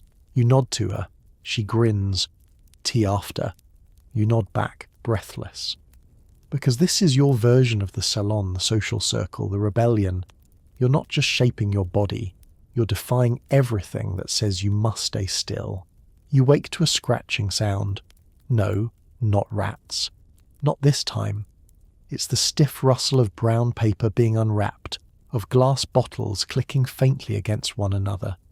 Sarah is in your room again, and this time she's brought something new. Imported from the Indies, she whispers, as if it were contraband. She opens the parcel to reveal 4 small vials filled with oddly coloured substances. One pale green, one cloudy blue, one a dull brown, and one disturbingly clear. Health tonics, she announces, eyes gleaming. Guaranteed to stimulate the liver, firm the skin, and do something to the spleen. You squint at the labels, each handwritten in that spidery cursive that always manages to look half scientific and half mystical. One says tincture of vinegar and eggshell. Another promises electric elixir of life, and appears to have a dead bee floating inside. You sigh. Not again, but of course again.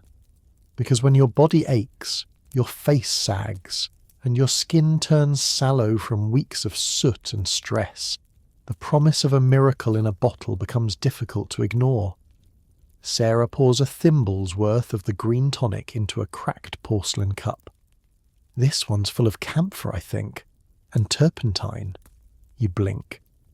Turpentine? She nods. But just a dash. It clears the brain. You hesitate. Then slowly you take the cup. It burns like betrayal on the way down. Welcome to the world of Victorian ingestibles, where tonics, tinctures, elixirs, and drafts flood the market with no regulation, no consistency, and frankly, no shame. If it can be steeped in alcohol or stirred into treacle, someone is selling it as a cure. You've tried cod liver oil, of course, an oily, fish-scented assault that promises stronger lungs and better morals. You've endured raw onion syrup for coughs, coal tar drops for skin blemishes, and a powdered chalk mixture that claimed to neutralise female distress. But these tonics are something else. They sit at the border between medicine and hope, sold by travelling hawkers with theatrical flair, or dispensed in back alleys by women with faraway accents and stories of jungle cures and mountain springs. The latest craze? Arsenic wafers. Yes, arsenic. A trace amount, wrapped in paper and sold at cosmetic counters. For the glow, they say. To draw out impurities. And it does make your skin pale with an eerie porcelain sheen that Victorian beauty prizes above all. No one talks much about the side effects. You glance back at the vial Sarah opened. It smells faintly of camphor and candle wax. You remember someone saying it made their headaches disappear for hours. Others claimed it brought hallucinations of light. But that's not what makes you reach for the second vial. It's the need to believe that something strange and small, taken in secret, could tip the balance back in your favour. That a body this tired, this pressured, this pulled apart by corsets and criticism might be made whole by just a few sips of something exotic and forbidden. You take the second tonic. This one tastes like menthol and something darker, something buried. Sarah watches you, impressed. You try not to grimace, because in the Victorian health world, if it tastes awful, it must be working. You lie back against your pillow, lips still tingling from the tonic's bite. The room seems to shift slightly, only a little, but enough to remind you that these aren't just drinks, they're experiments, and your body is the ongoing trial. Sarah paces the room, already uncorking the third bottle. This one, she says, has opium in it. Not too much. Just enough to smooth out the nerves. Of course it does. Opium is in everything now. Infant syrups, sleeping powders, cough lozenges. You know women who keep laudanum tucked in their reticules like a secret weapon, ready to hush away melancholy or indigestion with a few measured drops. One lady you met at a charity dinner swore she wrote better letters when tinged with tincture. The line between remedy and retreat blurs quickly in Victorian parlours. And yet, no one really talks about it. These substances arrive cloaked in euphemism, nervous soothers, digestive clears, female balancers. The bottles are elegant, the fonts delicate, the claims impossible. The dangers, muted under layers of etiquette and hope. You sip the third tonic. It goes down smoother, syrupy, sweet, with a faint bitter undertow, almost pleasant. And then, warmth. Your fingertips tingle, your limbs feel lighter, the corners of the room blur slightly, softening like a daguerreotype in water. Sarah grins. See? Told you. You're not sure what to say. Words feel lazy in your mouth. You think of all the advertisements plastered on walls and wedged between newspaper pages.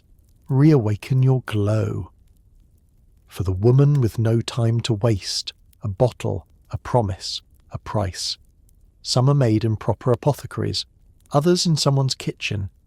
Either way, no regulations, no oversight, just the powerful blend of desperation and trust.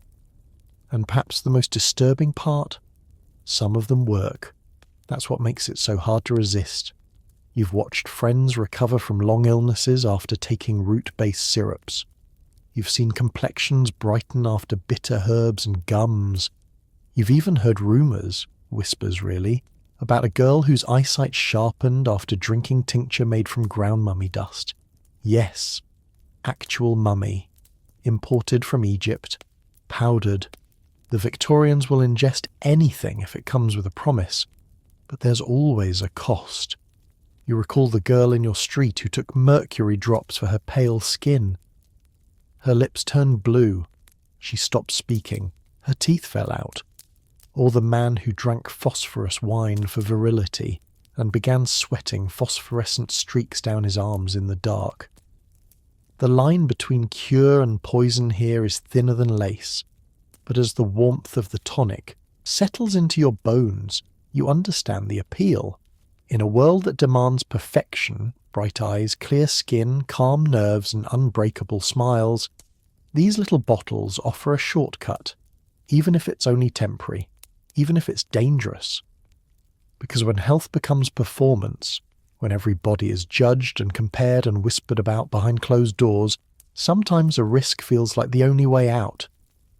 You glance at the final vial on the table, still unopened. You're not sure if you'll drink it, but you don't throw it away. You just watch it glint in the gaslight, and for now, that's enough. It starts with a smell, not the sour tang of vinegar foot baths or the medicinal sting of camphor, but something subtler, earthier. You catch it in the folds of your neighbour's collar, in the corners of the drawing room tucked into the seams of society itself. It's the smell of mustard, not the bright yellow paste for ham sandwiches, but mustard seed, ground into powder, mixed into poultices, and pressed onto bare skin with clinical enthusiasm. You learn the name quickly, synopisms. At first, it sounds benign, even botanical, but the first time one is slapped onto your chest during a cough that won't quit, you realise the truth. Mustard burns. Within seconds, your skin tingles, then it itches, then it feels like fire, like someone has ironed your ribs from the inside. The nurse smiles faintly and whispers, "That means it's working." Victorians believe in the power of drawing out illness. If something is wrong inside, bring it to the surface, make it visible. Mustard plasters, vinegar compresses, and blistering agents are all deployed to coax the sickness out. They call it balancing the humours. You call it controlled inflammation. There's even a device for it. A strange little brass cupping set tucked inside your aunt's cabinet. Glass domes with narrow necks, heated with flame and then slapped onto the skin. The air inside cools, and your flesh is drawn upward into the glass like rising dough. You tried it once on your back. The bruises lasted a week. It's meant to stimulate blood flow, to break up congestion, to release blockages. But mostly it feels like a ritual of control, as if suffering is proof of improvement, as if the body must pay its penance in welts and sting marks. Sarah, of course, has tried everything. "I once had a blistering patch on my spine," she tells you, lifting her hair. "They said it would cure my migraines." You lean forward expecting to see some mark. There is none. "That's how you know it worked," she says with a wink. "You're not so sure. But then again, it's hard to argue with belief when it's backed by scarves soaked in eucalyptus, goose grease rubbed into chests, and soapstone bricks warmed and laid at the feet. The body becomes a battlefield, and pain is just another tool in the kit. The most devout health seekers you know treat their skin like parchment, something to be inscribed with salves and rubs and liniments. There's even a man at your boarding house who swears by rubbing kerosene on his scalp to promote hair growth. He now wears a hat at all hours. But perhaps the strangest part is how normalised it all feels. These treatments are as common as brushing one's teeth, though even that isn't a given. A woman you once knew claimed her gums bled less after rinsing with warm vinegar and crushed chalk. The logic seems to be, if it stings, it must be scaring the illness away.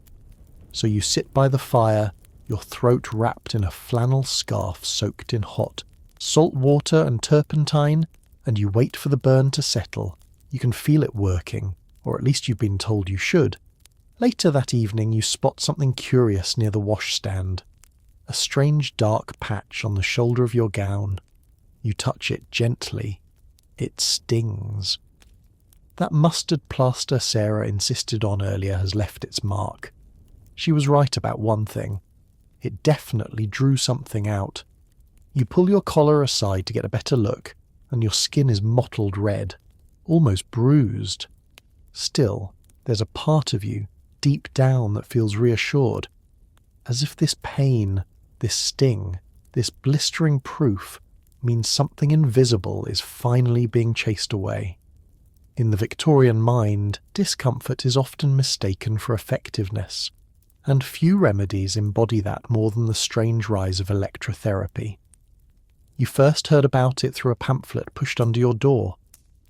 Galvanic health. Reignite the spark of life. At the time you laughed, but then you met a widow at the dressmaker's who wore a copper band around her waist. It's a magnetic belt, she explained. Aligns the energies, keeps the digestion faithful. She was dead serious. Electricity, still new and magical, was seized upon by Victorian inventors and healers as the answer to nearly everything.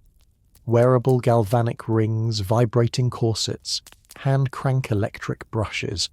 They all promised a jolt of vitality, a revving of inner engines. You once tried a shock belt, just once. It was a borrowed contraption, leather straps with embedded wires and a hidden crank box. You were told to wear it across your lower back for female torpor. A gentle hum was expected. Instead, it jolted you like a kicked horse. Too vigorous, the seller admitted, apologising with a bow and offering you a peppermint lozenge. The line between therapy and torture device was rarely clear, but people kept buying. In fact, they bought more if the sensation was dramatic. One gentleman swore his galvanic socks improved his gout. Another woman, who had worn an electric hairbrush for a month, was convinced her dreams were clearer and her thoughts sharper. You suspect she just stopped sleeping out of fear of electrocution, and yet the draw remains, because amidst the leeches and turpentine, the poultices and pressed flowers, electricity represented something modern, something scientific, even if the science was more show than substance. Back in your room, you apply a bit of beeswax ointment to the mustard burns and settle under your wool blanket. The sting is fading, but the tingle in your skin lingers, a reminder of your latest experiment in wellness. You think about how far you've come, from charcoal toothpaste to kerosene hair rubs to mummified powder, and now to wearable batteries. The body in Victorian times is a canvas of hopeful pain. It's pulled, shocked, wrapped, and scorched, all in the name of vitality. And while many of these treatments walk a fine line between remedy and madness, they're always delivered with a peculiar tenderness, a hand on your back, a scarf tied just so. A whispered, "This helped my cousin." It's not just about health, it's about control. In a world that feels chaotic and gaslit and grimy, there's something empowering about applying a plaster or cranking a belt and saying, "I'm doing something, I'm trying," even if it's ridiculous, even if it leaves scars, even if it doesn't work. You wake to a soft scratching at the window, just tree branches in the wind, but it startles you enough to sit upright, the wool blanket bunched at your knees, the mustard-stained gown tugging at your shoulder. Your skin feels tender, your limbs heavy. Yet somehow, despite the vinegar wraps and blistering poultices, the herbal teas and tonic drops, you feel oddly triumphant. You've survived another Victorian cure. The sun outside is barely a smudge, its light diffused by fog so thick it makes the street lamps look like ghosts. London doesn't rise. It seeps awake, slow and pale, like steam from a kettle. From somewhere down the corridor you hear coughing, deep, raspy, persistent. Consumption. Probably. Everyone whispers it. Everyone denies it. You pull on your slippers and wander downstairs. The parlour smells of mint oil and camphor, a combination that now feels like home. Sarah's already seated at the window, sipping something thick and green from a glass that fogs at the rim. I added crushed garlic this time, she says. It's supposed to repel the damp. You nod like that makes perfect sense. At this point it does. The housekeeper wanders past and presses a strange coin into your palm. Keep it by the door, she murmurs, so illness won't find you. It's not a coin though. On closer inspection, it's a dried fig, pierced with cloves and lavender buds, tied with ribbon, a pomander. It's meant to purify the air, protect from miasma, and guard the soul. You nod again. The day unfolds in soft, half-lit layers. You walk to the market wrapped in 3 scarves, the innermost soaked with onion juice, a trick Sarah swears by for keeping your lungs clear. The grocer raises an eyebrow but says nothing. He's seen worse. You pass a man on the corner selling plague charms, little wax figures of saints and silver thimbles etched with prayers. A child in bare feet offers to rub your hands with warm vinegar for a penny. And no one finds this odd, because here, in this peculiar age of gaslight and grit, health is less about doctors and more about superstition braided with science, hopefulness tangled with hazard, and sometimes fear. You stop at the apothecary, mostly out of habit. He offers you a powder made from crushed toadstools. Just a pinch in warm milk, he says, and you'll sleep like a saint. You decline politely, but take the flyer advertising bat blood for anemia anyway. It makes a good bookmark. You've come to understand that most Victorian health advice walks the line between the uncanny and the comedic.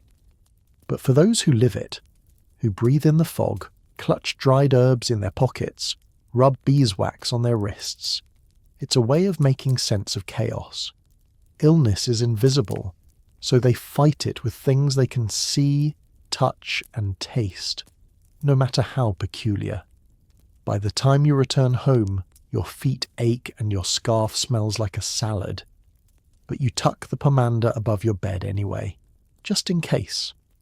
Because strange as it sounds, you've started to believe a little, not in every remedy, but in the idea that taking action, no matter how odd, is sometimes the only thing keeping the fear at bay.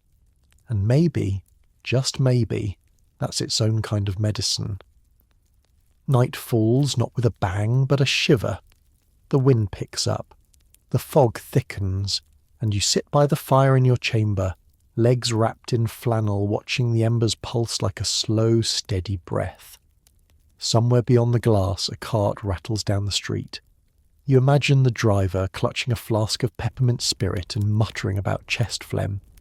You stretch your aching toes toward the hearth and think back to the many strange rituals that now fill your days.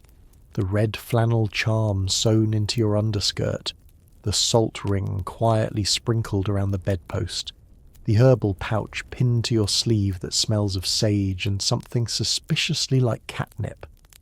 They are comforting. They're ridiculous. They're yours. And so is the shelf of jars lining your wall, each one a promise, a remedy, a fragment of Victorian hope. Crushed charcoal, powdered rhubarb, treacle, soot, sulphur, beeswax, tallow, wormwood, turpentine, cod liver oil, and a bottle that simply reads, Snake Elixir, for vigour. You haven't dared open it. Not yet. Sarah joins you later, wrapped in a shawl, a rag soaked in eucalyptus tied loosely around her neck. She pours a spoonful of molasses into her tea and sighs contentedly. You know, she says, it's funny how many things they tell us to rub, sniff, gargle or boil just to stay upright. You smile, because beneath the absurdity lies something sincere. These aren't just remedies. They are rituals of reassurance in an era when medicine can't yet promise cures. People don't do these things because they're fools. They do them because they're scared.